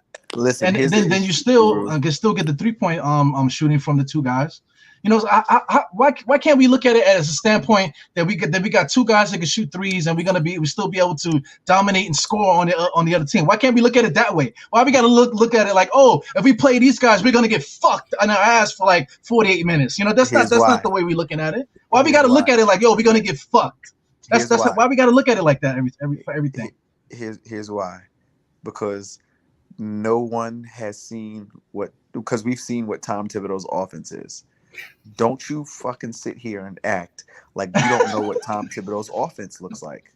Thank you. If you're gonna sit here and tell me that all of a sudden we're gonna turn into this incredibly crazy 3-point shooting team, even though we tried it this year, right? If you're gonna tell me that Obi Toppin is gonna be the guy on the wing that's gonna help lead you to that, while Julius Randle was on the floor, you're out of your goddamn mind. And I'm not going to let you sit here and embarrass yourself like that, bro. Yeah, you killed me. Listen. All I know is that Obi Toppin is beating everybody down court or whatever. So if you want to take advantage and make a small guy have to chase Obi Toppin and Obi Toppin dominate him in that way, then let's look at it that way. But if you want to talk about these guys getting exploited on pick and roll and stuff like that, then you're automatically looking at it from a standpoint. Listen, I'm just going to bend over and get fucked. That's what you're looking at a standpoint like that. Why can't we look at it as a standpoint as we're gonna turn around and we're gonna be the ones fucking them? Why can't we look at it from that perspective? You're saying something innovative. You're saying something that's magical. A good offense, a good offensive tactician would say. Our coach, Diehard, tells me he's not doing that. That's why I can't agree with that, and that's why I'm disagreeing with you tonight. I am sorry. I got you. I would play real quick. Evergreen, real quick. I'd have played Obi at the 5 this season. I'd have played Obi at the Randle at the 5. But listen, I can say if we play Obi at the 5, we're gonna get gang raped every single night. Not to keep mentioning getting mutilated. How do you think I felt about Randle at the 5? When I heard y'all, Obi Toppin at the 5 is not gonna work either, though. You think Obi Toppin at the 5 is gonna work? It'll work better than Randle, who's more athletic. So if we play Philly, we're gonna start Obi at the 5, or we're gonna play Obi at the 5 sometimes to guard Embiid. Come on, man! If the ocean wasn't deep, I'd be swimming, bro. What does that mean, though? What does that mean? That's my point, bro. You know damn well Obi gonna be at the 5 at Embiid, bro. But listen, I'm saying you're saying that Obi Toppin is gonna get killed in pick and roll and this, that, and the other. But that's all. There's no other argument. He's gonna get killed in pick and roll if you put a small forward. But if you got him playing at the center, but no, if he plays Embiid, you think he's gonna play against Embiid? But you got him starting at the center, right? Don't you want to play him small ball center? Hold on, you shooting? Hold on, real quick. Obi, Reddish, Randall. That's what I said. That's what the front court I said. You learn Obi, Reddish, Randall. I didn't give you no position. I didn't give you center. Who's the power forward? Just Obi, Reddish, Randall. That's not how that works. That's not how that works. Can I just do it for the narrative, bro? Like, listen, and I think it's a little disingenuous to like only pick like for like. But the bottom line is, bro, Obi Toppin's a power forward. He was a center when he was dominating everybody in Dayton. He comes to the league, he's a power forward. Period. He doesn't have the skill set yet. We haven't seen enough of it for us to like, when you say Obi Toppin at the 3, you know what that sounds like to me? That sounds like when David Fizdale put Kevin Knox at the 2. Y'all remember that? Oh. Do y'all remember when that happened? Oh, I remember that. Why you bringing up old shit, man? But that's what I get flashbacks of, like players being out of position. Yeah, but Obi Toppin at the 5, you know what that reminds me of? It doesn't remind me of nothing because that is not a good idea. That's just not a good idea. I don't agree with Obi Toppin at the 5 either. I agree with I like the idea of the front court, which is why I said it doesn't work that way to State. I like the idea of the front court being Cam Reddish, Cam Reddish at the 3, Obi Toppin at the 4, and Julius Randle at the 5. I like that idea on an offensive standpoint and even on a quote unquote rebounding standpoint, because we know Julius Randle can still get it done. At least if he's not going to play any defense, he can at least box out a player and jump higher than everybody else and grab decent rebounds. That's there, right? But do I want to see that on a night in and night out basis? Absolutely not. Absolutely not. Which is why I would go so far as to say that our biggest issue right now is not the point guard position. Our biggest issue is the center position right now. With what we've seen from Emmanuel Quickly over the last 20 games or so, and what we could expect from an off-the-bench point guard in Deuce McBride, or even an off-the-bench point guard in Derrick Rose, who I would love to see healthy, but we just asking for too much. I don't think we have a point guard problem. In football, they say if you got three quarterbacks, you have no quarterbacks, right? I think the same thing is plausible with basketball, right? So if we get another point guard in here, 4 point guards, then we really have no point guard. So let's hunker down on the 2 that we have. Use Derrick Rose and his $14 million as the mentor on the floor, off the floor, to what those 2 guys could really need, and use Taj Gibson as the mentor for the big men, and get you either you bring back Mitchell Robinson or you let him walk and you jump in that draft. Right. I think the center position is what we need. If we're gonna run it back, the center position is what we need to solidify. But like I gotta stop you because me and you were arguing for like 2-3 hours about Mitchell Robinson, man, and now you're gonna say that the center position is a position that we need. You don't find that suspicious? Nah, Evergreen. You don't find that suspicious? Yo, Evergreen, word to be a diehard guy. It's a testy argument over Mitch, bro. Like 2-3 weeks ago, it was testy on him for like 2 hours. It was like an hour. Listen. I'm only saying that. I want to keep Mitchell Robinson, right? But it's up in the air with him, right? It's like there's no solid decision being made. I want to keep the boy, but the reality of the situation is looking real dicey for him. And we got to solidify that position. Do you really want to start Jericho Sims and have Taj Gibson coming off the bench? Because he's healthy as an ox right now. He's old. He's an old ox, but he's healthy. Do you want to have Taj Gibson coming off the bench for Jericho Sims? Like, Well, you gotta give Obi Toppin 30+ minutes next year. So the first big man off the bench gotta be Obi. So if Sims is gonna start, you bring Obi in, you slide Julius to the 5, and then there you go. And then you just don't take Obi out the game for the rest of the game. Now, here's the thing. Do you think that's gonna happen under the current coach that we have? No. No. So There we go. So stop being logical. So you're pipe dreaming, bro. Come back to That's earth. the problem. Yes. Right. Stop So being logical. whatever God. spaceship you got beamed up on that told you that in this new multiverse that Tom Thibodeau evenly distributes minutes, stop it, bro. Stop. Listen, Almighty. I told you about this guy, man.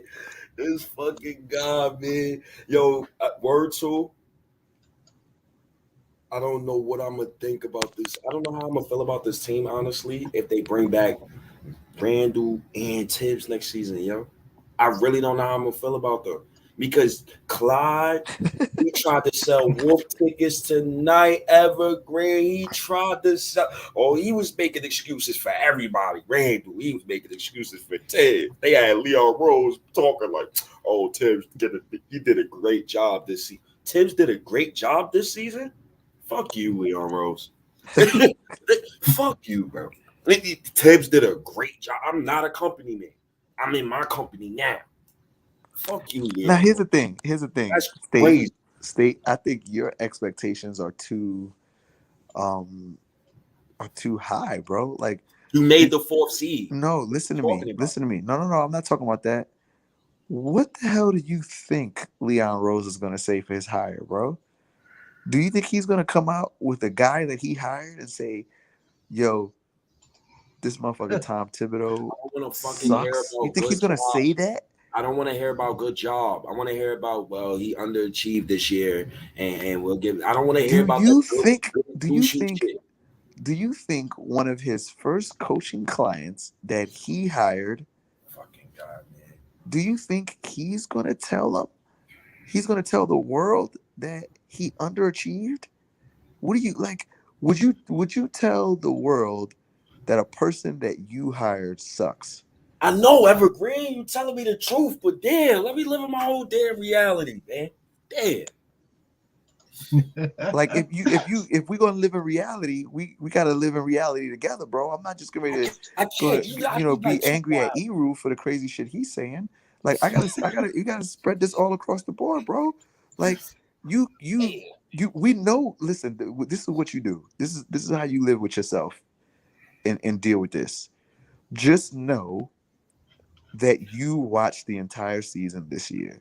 So regardless of what comes out of these people's mouths, if it doesn't have anything to do with the progress for next season, then you dismiss it because you saw it and you're not a psycho. You're not crazy.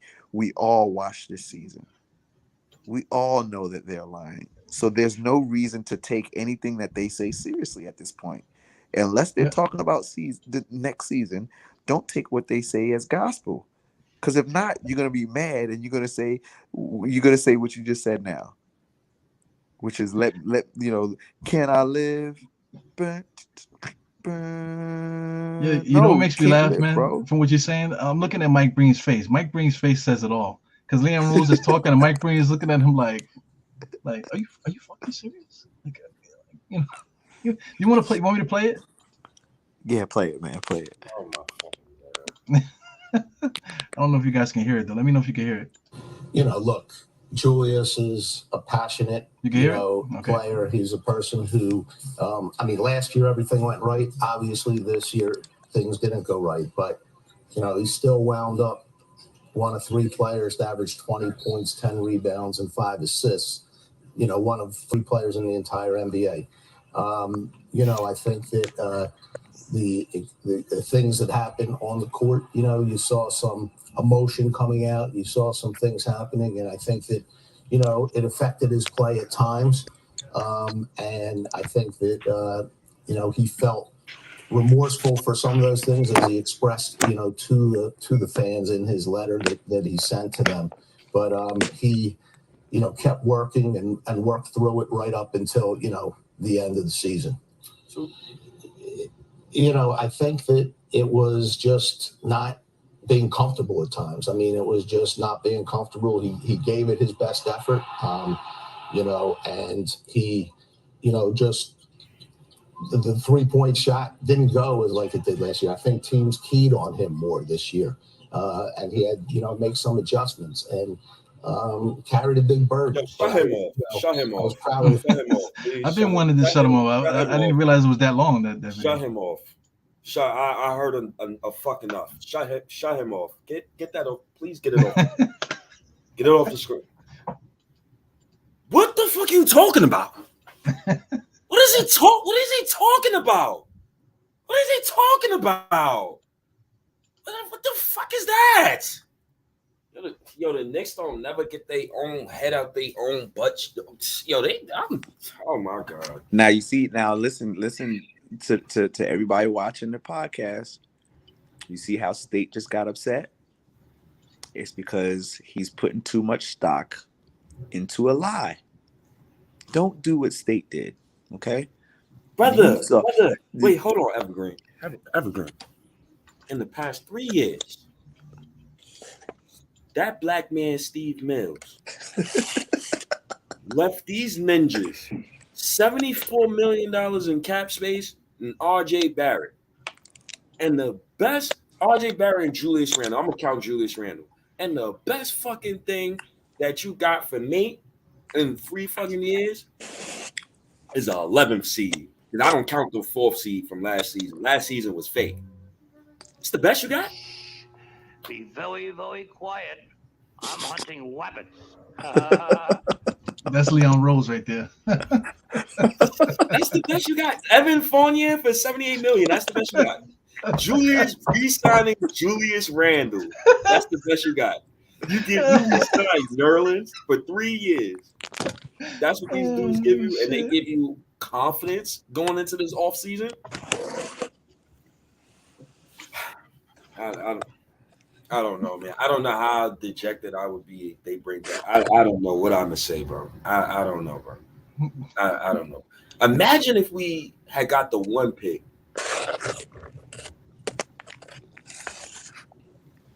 And we drafted Paulo Banchero. And Ted said, "No, we're gonna keep Julius." Not for nothing. I liked it a lot better. I would have appreciated it a lot better if Leon Rose still stayed quiet. Yes, dead ass though, because he made it worse. Listen, I was so happy when it was like, wow, we don't have Steve Mills coming out here and shitting all over our coach, right? We don't have them taking over press conferences after 10, 20 games. I love the idea of the mystery of the unknown, right? Which is what gave me so much confidence in the front office once they took over. I would have much rather him not say anything. And for the same reason that I don't want him to say anything is the same reason why I'm not going to get upset with him. I'm sorry. I'm laughing because I'm looking at stuff off the side here that I would have put in the thing, but it's too problematic. I can't put that on here. I was gonna put something on here for a joke, but I think it's too. I would have went too far. Well, shit, you already said it now. You might as well do it. Forget it. Forget it. Yeah, I think I would have gone too far if I posted that. It's one of those. Man, this guy. So look, let me show you how I'm enjoying my day, my evening. After I'm eating cake. Be careful, man. I'm not getting ready to be all upset and angry at a lie, right? Like, if you get mad at a lie, then it must be the truth. It's not yellow cake, right? What color is your cake? It's pink? It's strawberry. Strawberry, okay. It was yellow, but don't drop it. Don't drop that cake. Don't drop that cake. Oh, I dropped my phone. My screen came off my phone. Like my screen, like I had to push the phone screen. That's crazy. Parachute, right? But at the same time, I just want to. I'm going to keep showing my frustration with this team. I'm going to continue to be loud. I feel like the fans actually has to say so, because listening to the commentary tonight and hearing Mike Breen and them constantly talk about tankers, constantly talking about meaningless games, constantly like they like taking all the Twitter lingo and literally said it all in the commentary today. So I know they're watching, and I know they're on Twitter, and I know they're seeing videos. So I just want to clarify for Jarrell. Mm-hmm. Jarrell, I was always one for keeping Leon Rose quiet. I like the mystery. I like the silence. I made multiple videos talking about keeping them quiet and don't telling everybody because it puts us in a frenzy, right? But now what we've discovered is when Knicks fans is you're damned if you do say something and you're damned if you don't say something. So I'd rather say nothing. Well, I am Jarrell. I totally I'm a culprit here because I wanted Leon Rose to talk. I absolutely wanted him to talk, Evergreen. I swear to God. I said, yo, this guy, I see Rikers across the river more than I see Leon Rose. So I said, yo, can I see Leon Rose talk? Be very, very quiet. I'm hunting weapons. And it's funny, the first time that he talks in about 5-6 months, I wanted him to absolutely shut the fuck up within 1 minute of him talking. So it's amazing, like being a New Yorker and a Knicks fan. Like, it's damned if you do, damned if you don't. It's like the people in the chat, and I'm reading Tyrese Halliburton after Obi Toppin scored 42 points. I don't need to read about Halliburton. What the Knicks should have did originally was trade Julius Randle when you draft Obi Toppin. That's what a good franchise does. That's what Golden State did with D'Angelo Russell. They traded him while his value was high. They got Kuminga for it on a 4-year scale rookie deal. I love Obi Toppin. I don't care about him replacing Julius Randle's numbers. That's not what he's here for. He's here to make an impact on winning. I don't really care about Obi Toppin's numbers and Tyrese Halliburton and all that other stuff. Well, you know, some of that. Well, Evergreen, have you looked at the draft yet, Evergreen? Haven't touched it. Don't even ask me, Ebru. Don't ask me, bro. Yeah, I don't want to ask. I don't even want to talk about it because I mean, you know, we were talking about it, the other night and stuff. These are the top picks or whatever. But I mean, I'm not ready for it. I don't want to bring another young guy in here. I feel like we got too many young guys. I feel like we need to figure it out. But like we already mentioned, like there's like five guys. We need to figure out what we're gonna do with them. We're talking about getting rid of guys to take Tom Thibodeau out of his own misery. To police him. I mean, we're in a bad spot, man. I don't know what to do. It looks like the front office is not going to fire anybody. Not trading Julius. They're not going to fire Tom. So what do we have to look forward to this summer entering next season? Dude, package players and picks. That's it, bro. Like this isn't hard. Like again, when you're looking at the way this cap is set up this season, package players and picks. Package players and picks. Get back somebody that's on a 3-year deal, a 3-year contract. Package players and picks. Well, who do we do? Who do we package to go? Who do we send out? Who are we looking to send out? We know this already, bro. If you're not packaging Julius Randle, then you have to move Alec Burks. You have to move Nerlens Noel. And as bad as it sounds, Taj Gibson can go. If he's not going to go, then I would say, yo, please retire and come on a coaching staff. We'll give you the same amount of money, right? Retire Nick, clear up that space. Those are the 3 gluts right there, unfortunately, that are taking up space right now. I'm cool with keeping Evan Fournier, right? And I'm cool with keeping Derrick Rose, but anybody that's older than them has to go. Or anybody that's older than the age of 25, 26 years old has to go. So you're talking about Alec Burke, Nerlens Noel, and Kemba Walker. I think Kemba Walker's out of here. That's a foregone conclusion, right? Yeah. Yeah, And then those you know, three. I mean, Kemba Walker's gone. He's just gone off the cuff. That's $8 million that we're getting back. Yeah. I'm just confused at Derrick Rose and Alec Burks and Evan Fournier. We don't need either player. We don't need none of those guys. Listen, if you move on from Derrick Rose, which is fine. Like I'm keeping Derrick Rose before I keep Evan Fournier and the rest of those vets. The rest of those vets can go before Derrick Rose could go. Yeah, that's what I'm saying. Derrick Rose can stay, and Evan Fournier can stay for me, right? Because I still think that, Grimes, like, I would much rather have Evan Fournier off the bench, and I think he can do a lot better off the bench than what he can with starter minutes, playing alongside RJ Barrett. So I think Evan Fournier is valuable in that respect, and I would much rather shorten up Quentin Grimes' minutes as opposed to, giving him off the bench big minutes. I think that value of Evan Fournier is not necessarily leadership, but just his skill set and him being a veteran, it's value. So those are the three that I'm getting rid of right off the bat. I mean, Kemba Walker's already gonna really be gone, but those are the three that I'm getting rid of, and I'm getting rid of them and getting rid of a bunch of picks in the process. Right? Do you think we can get anything from Nerlens right now? Like, do you think we can get at least a second round for him? A second rounder? Yeah, for Nerlens at least. I would get a second rounder like 2 years from now, 2 or 3 years from now. If we can get a late second rounder, I'm cool with that. Yeah. I'm with it too, man. I feel like Alex Burke can't be back here because if he is, then he's going to be the starting point guard next year. So Alec Burke's got to go just for GP. Then Nerlens got to go. You'll never nothing. Nerlens Noel's hair looks fantastic. Did you see him on the side, hugging up Obi Toppin? His hair looked fantastic, man. His hair's never looked that healthy. Dude, you can get second round picks for all three of those guys.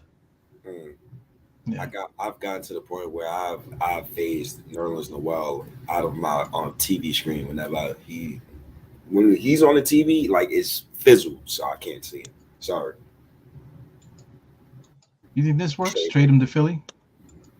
For who? That's a good question. Good question. Trade Noel to Philly, Pudge Nice for who? Yo, we got some trolls in the chat tonight, boy. They just saying some stuff. I don't even need to click on it because I'm not putting that up there. people got to understand that Philly is Philly is capped up right now. They are. So, see, this is the most wonderful time of the year because you get to see who's really paying attention. Philly is capped up. They are. If you have those three players, if you want to get rid of those three players and picks, you're gonna have to include a third team right away, or a team that has a large trade exemption, like Boston, like Orlando Magic, and a few other teams, but I can't get them off the top of my head. Well, are they trading that exemption to get Nerlens Noel? That's the point. They'll trade to get Randall though. But you got to give them more, and that's why the gluttony of picks that we have. You have to get rid of him with picks, and I'm cool with that. If that means freeing up a spot, if you can get rid of those three and bring back two players or bring back one player and somebody to draft, bring back a center in a draft, I'm doing that.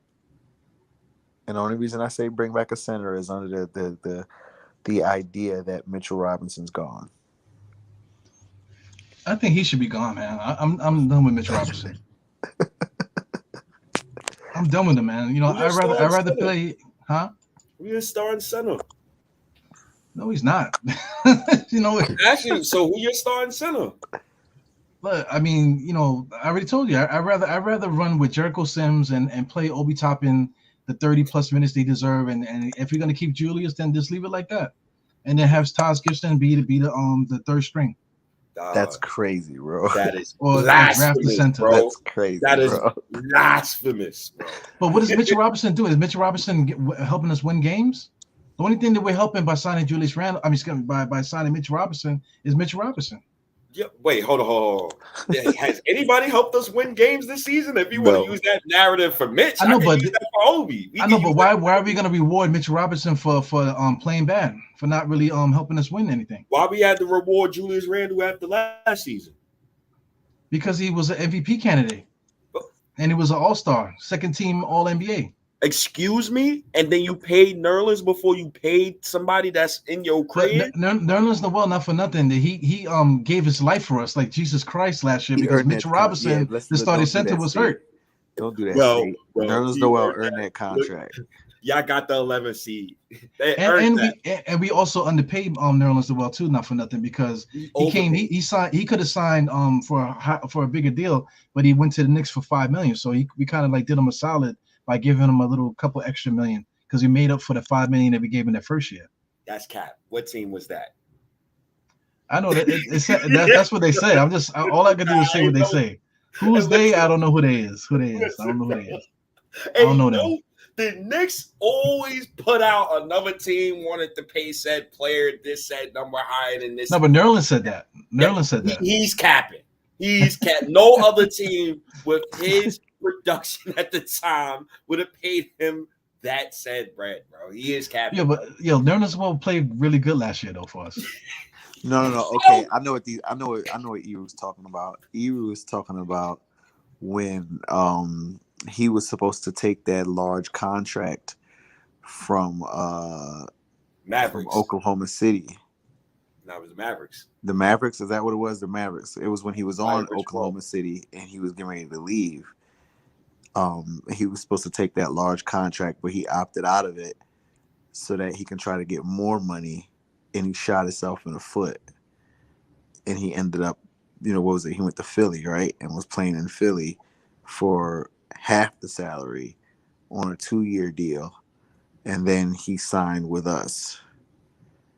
So that's what that's in reference to. But Nerlens Noel play good though. You can't deny that he would play good last year for us. We can't this is what we're not going to do. Okay, we're not going to undermine what Nerlens Noel did last season and say that it wasn't contract worthy, because it certainly was.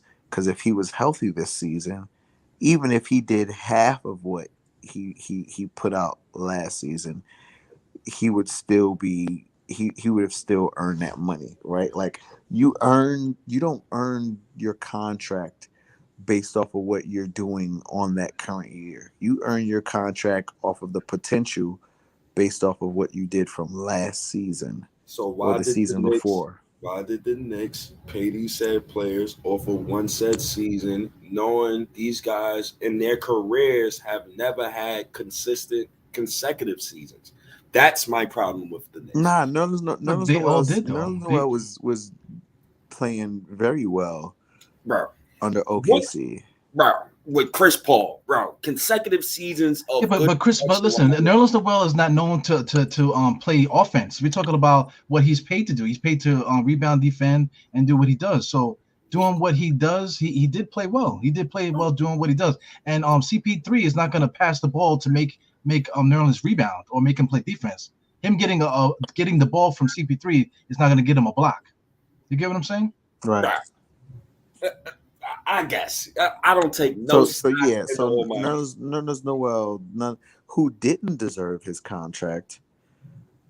Taj Gibson certainly didn't deserve that money. Yo, Mike Johnson keeps saying, "Tell him stay." The whole podcast he was saying that shit. Like, yo, guys are funny, man.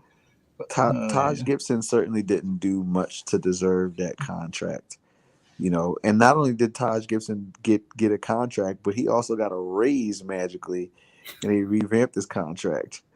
So because he went from what? He went from 9 million to 13 million, right? Mm-hmm. He got a significant raise for absolutely nothing. So, you know, I like, let's not undermine what Nerlens Noel did last year.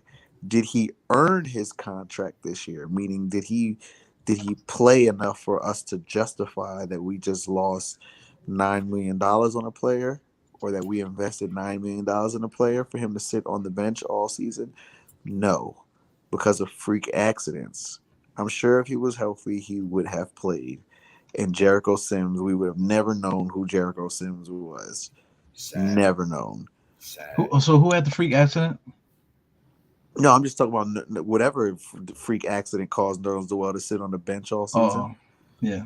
All right. If it wasn't for that, we would not know who Jericho Sims is. So look at that $9 million as a Jericho Sims investment for the future. Yeah. You know, like and this is the strategy that people that pay attention to cap utilize, right? You got to make some type of sacrifices in order for you to see what you have, right? But at this point in time, now that we saw what we have, and we're only paying, you know, Jericho Sims what, $1.5 million? At this point in time, you saw what you have. You risk $9 million. You move on from it. You move on from it now while it's going good, because you got Jericho Sims for a while. And you know what you do? You draft another center and you stash him. That's why you let Mitch go, because Mitch. How much games did Mitch lose the last couple games? You don't let Mitch go. Hold on. Let Mitch go. Real quick. I would jump off my hospital roof if the Knicks used this year's lottery pick on a center. Stop playing with me, fellas. Stop come to me with something better than that. Come to me something better than that. Are we getting a lottery pick? Yeah. Are we getting a lottery pick? We getting a top 3 pick this year, so I'm just manifesting that. If we get the 12th pick like we're supposed to, right?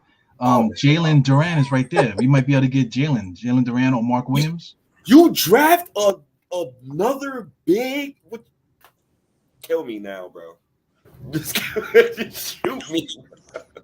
So who do we draft though? Because this draft is really heavy in shooting guards. What position do we draft, State? What position? Don't say who, but what position? Point guard. But then so knowing what you know about see, this is why I say you got to live in a fucking reality state. knowing what you know, that Leon Rose just said.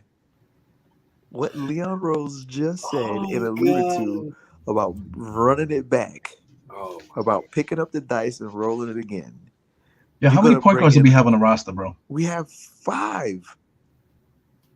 If you count Alec Burks, Derrick Rose, we got Kemba Walker on the roster still. We got Deuce McBride, we got Emmanuel Quickly, and we got Ryan. We got 6, and we got Ryan. What's the name? Whatever his name is. Archie though. Yeah, 6 point guards we got on the roster. So let's draft another guy. Right? You know what that sounds like? Listen. Do you remember 3 years ago? What was it? 3 years ago? 4 years ago when we had like 12 power forwards? Do you remember that? Yeah, but my ideology is who do you want me to pick at that spot? Jaden Hardy? We asking you though, bro. I didn't ask who you want me to pick up. I asked what position, and you just told me. I don't know, because I don't know who to pick between 10 and 14. That sounds like purgatory. That's reality though. That's reality. I don't want to live in reality right now. Listen, I'm trying to help you, bro. I'm trying to help you maintain your sanity. Right, so before you get it, before you know it, you're gonna tie your scrub hat is gonna be on too tight, and you're gonna lose your fucking mind, bro. The easiest position to fill right now, without anybody being in anyone's way, even if you did re-sign Mitchell Robinson, is drafting a center. Well, listen, they got Duran being drafted at 11, so I'm gonna delete him.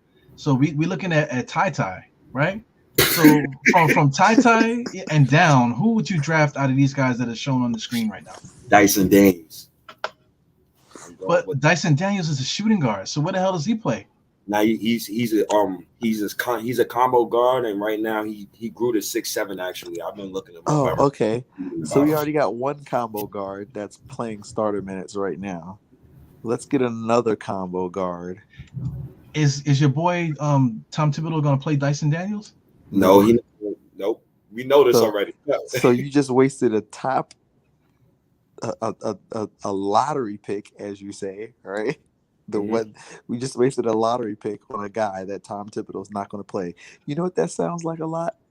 That sounds like Obi Toppin. Oh, okay.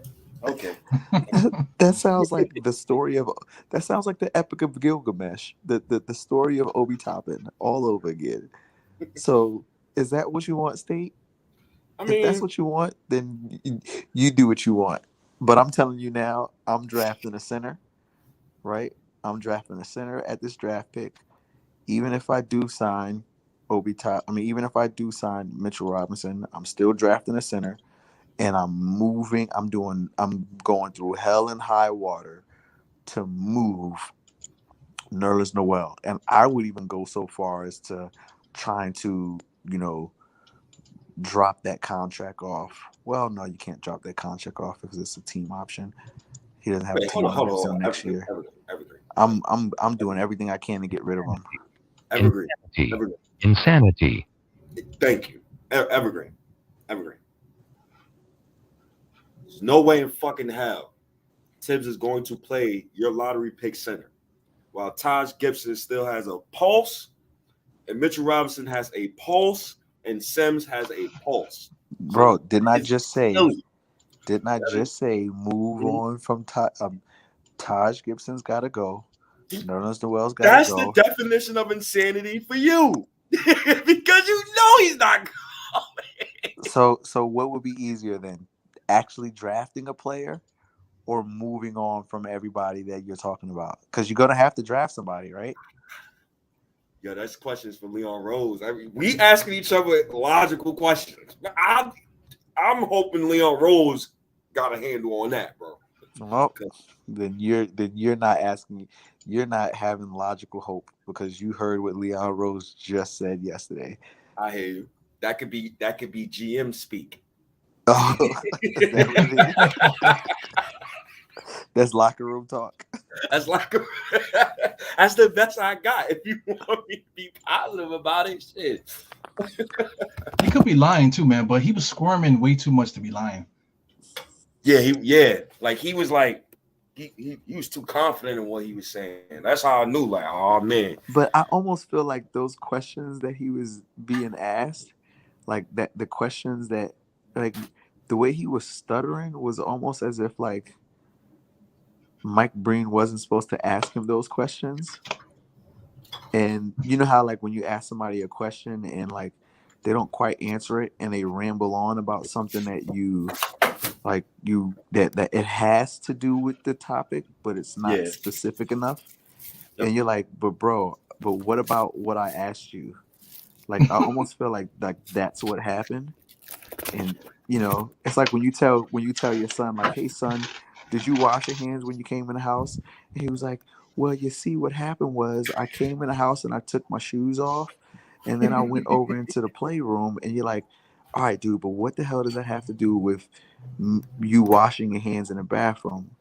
And then it all goes down to, I forgot to do that. He just didn't want to say it, and I felt like that's the way Leon Rose was answering those questions, he's bringing up a bunch of bullshit, Yeah. So. And he's got us looking crazy too.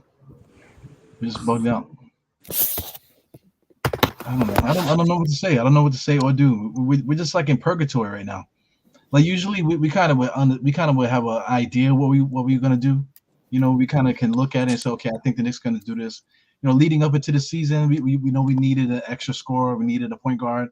We actually got those guys. It wasn't the right picks, but we actually got Walker, and it was something that we could talk about.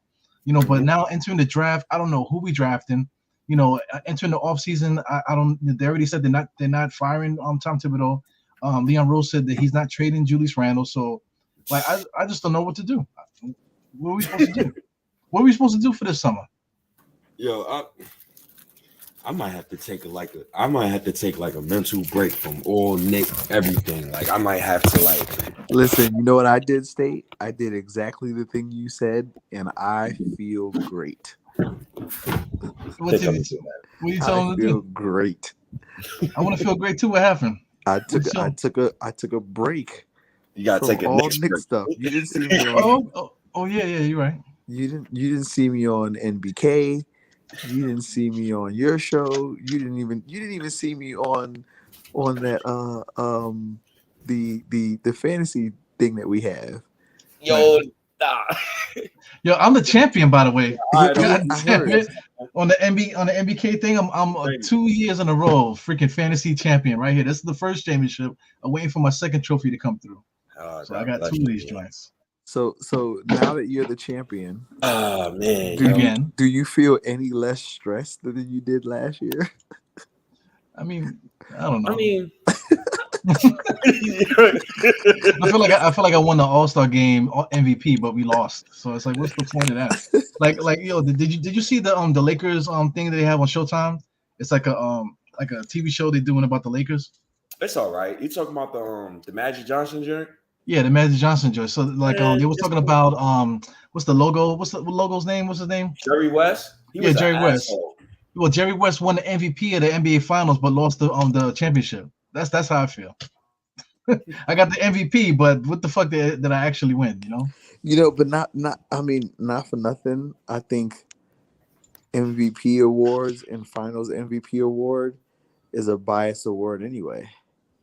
Yeah. But all right, that's it. Yeah, I'm gonna go soak. Yeah, because messing with Eru, yo, Evergreen word too, yo. One night, I was recording to like 11:45, bro. Listen with Eru, it's fucking. I had to cut you off that night, man. It was like after 12. You still was going crazy, bro. I ain't get home till like 2:30 something in the morning, bro. It's so fucking bad. I've had a few streams like that with Eru. All of my streams that I had with him. Yeah, but that's all your fault, though. That's not my fault. On the other side, I'm like, Jesus Christ, like trying to stay in, and you guys are still talking about, wait a second, I got another, if this is Evergreen. Evergreen's like, wait a second, I got one more stat to read you. Eru, give me a second. Chapter 5, verse 7 of the NBA collective bargaining agreement. I'm like, what the fuck? You gotta understand this stuff, man. If you don't understand it, I gotta explain it to you, right? If you just read it on your own time, we can save us some time on the goddamn show. Oh man! Oh my god! Dog, man. So you put that screen up, bro.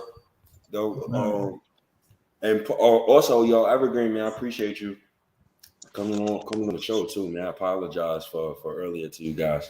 I'm happy to see you, man. Happy to see you, Mr. Evergreen. Peace, man. I'm here. Man. I'm here. Your man pulled up like Batman. I told you I was gonna wait to the end of this, after the All-Star break, and I saw that there was no, trades being made, and I was like, all right, I'm done. But listen, I don't see you in the man cave. Are you in the man cave? It's a little weird. You don't find that suspicious? You don't find that suspicious? Yo, Umar is crazy. Is that you don't find that suspicious? Is that what that was? Yeah. So you on the road again? Nah, I'm in my sunroom. Okay. Just hanging out in here, and I'm about to get up and get in the bed, man. Had a rough. He said kids. Yeah. So. This guy State might have a kid coming, man. Oh shit! Are you serious? Yeah. He might. Dude, you procreated? Like Pokemon, bro. Did you at least get a test? Get her to piss on something? Right. Yeah, right. I just told you, bro. Trust me, bro. Trust me. Okay. Red velvet pancakes, bro. Red velvet pancakes with French fries. Thank you. Oh, that's what she asked for. You're talking about what she's like craving. eating red velvet fucking pancakes and French fries, bro. I thought that was the call for help. I thought that was a safe word. You were trying to give us a safe word. I was like, wait, what? Red velvet pancakes and French That fries. took me a while. That's the safe word and shit. What is a save him and shit? Oh my god. Yeah, man. Get like a jelly and y'all know where to cheese catch sandwich. us. Spotify, Stitcher, Google Play FM. Type in Diehard Knicks, type in State of the New York Knicks. My guy Evergreen G. Appreciate you, man. Yeah, Evergreen, shout out what you do, man. You've been doing TikTok too, man. You're freaking building a TikTok empire over there. Yeah. So I'm on TikTok. I talk a lot about history, law, especially. I think I got like 30,000 followers on TikTok right now. Oh, you talk about history? Yeah, all the time. So I got like 30,000 followers on TikTok. You know what I'm saying? Yeah, I mean, but it's like you gotta understand. Initially, my sole purpose for jumping on TikTok in the first place was to deal with music, but then I realized that people don't give a shit about music on TikTok. And there was actually a different following. So my calling on TikTok, I don't like to make it sound like that, but my calling on TikTok is a lot bigger. And you would think that doing music would be better, but it's not. It's better on Instagram, but Instagram is dying now. So, I spend I guess you can say most of my time on TikTok, talking and hanging out on TikTok. So, but yeah, TikTok is where I'm at right now.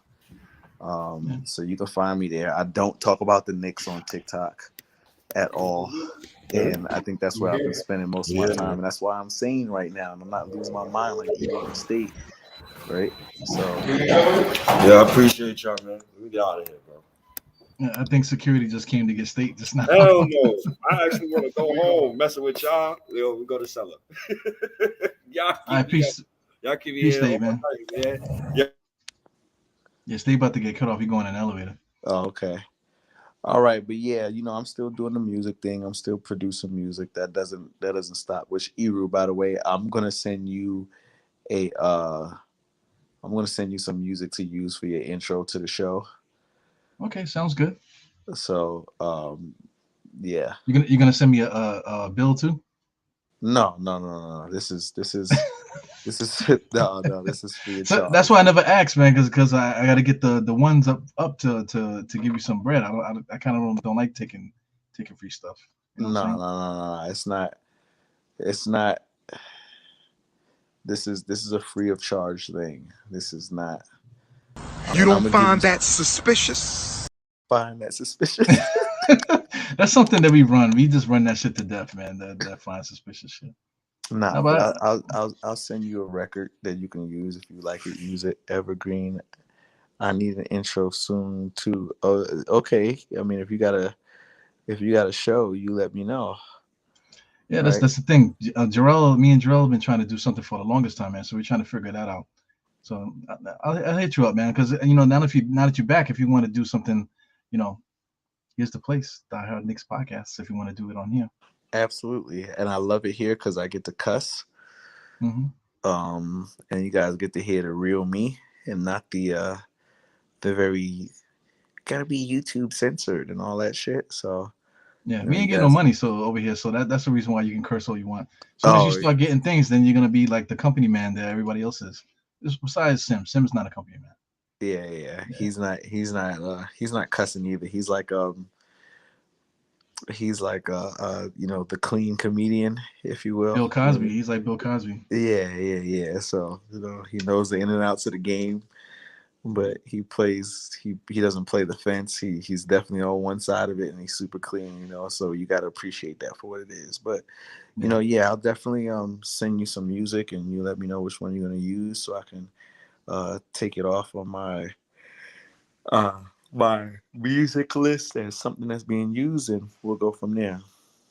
All right, cool, no doubt, man. I appreciate it, definitely, man. Definitely appreciate that. So I hope to see you again soon, man. On here. I know you hit me up offline a lot, but we gotta chop up on some subjects soon, man. Soon. Definitely, I'll be here. Let's do something soon. Okay, man. All right, well, have a good night, man. Get some good sleep. Peace, man. Yeah, peace, fellas. This is your boy Iru, Diehard Knicks podcast. Decent following today. The numbers dropped as soon as everybody else went online, so it's all good. Anyway, from time to time, we're gonna be doing these not even from time to time. The damn season's over. So anyway, the Diehard hour is about 9:30, 9:00, 9:30. You're usually gonna see me and State on here, or me by myself, or maybe Evergreen. You got Jarrell too. So this is like the little team building here for Diehard Knicks, man. So we'll see what happens. See how we can build this thing and keep it pumping for the summer. So anyway, I see you guys soon. You know, Diehard Knicks podcast, 4 fingers to the forehead, tucking the thumb salute. That's what you do when you see a diehard. And bye. See you. I don't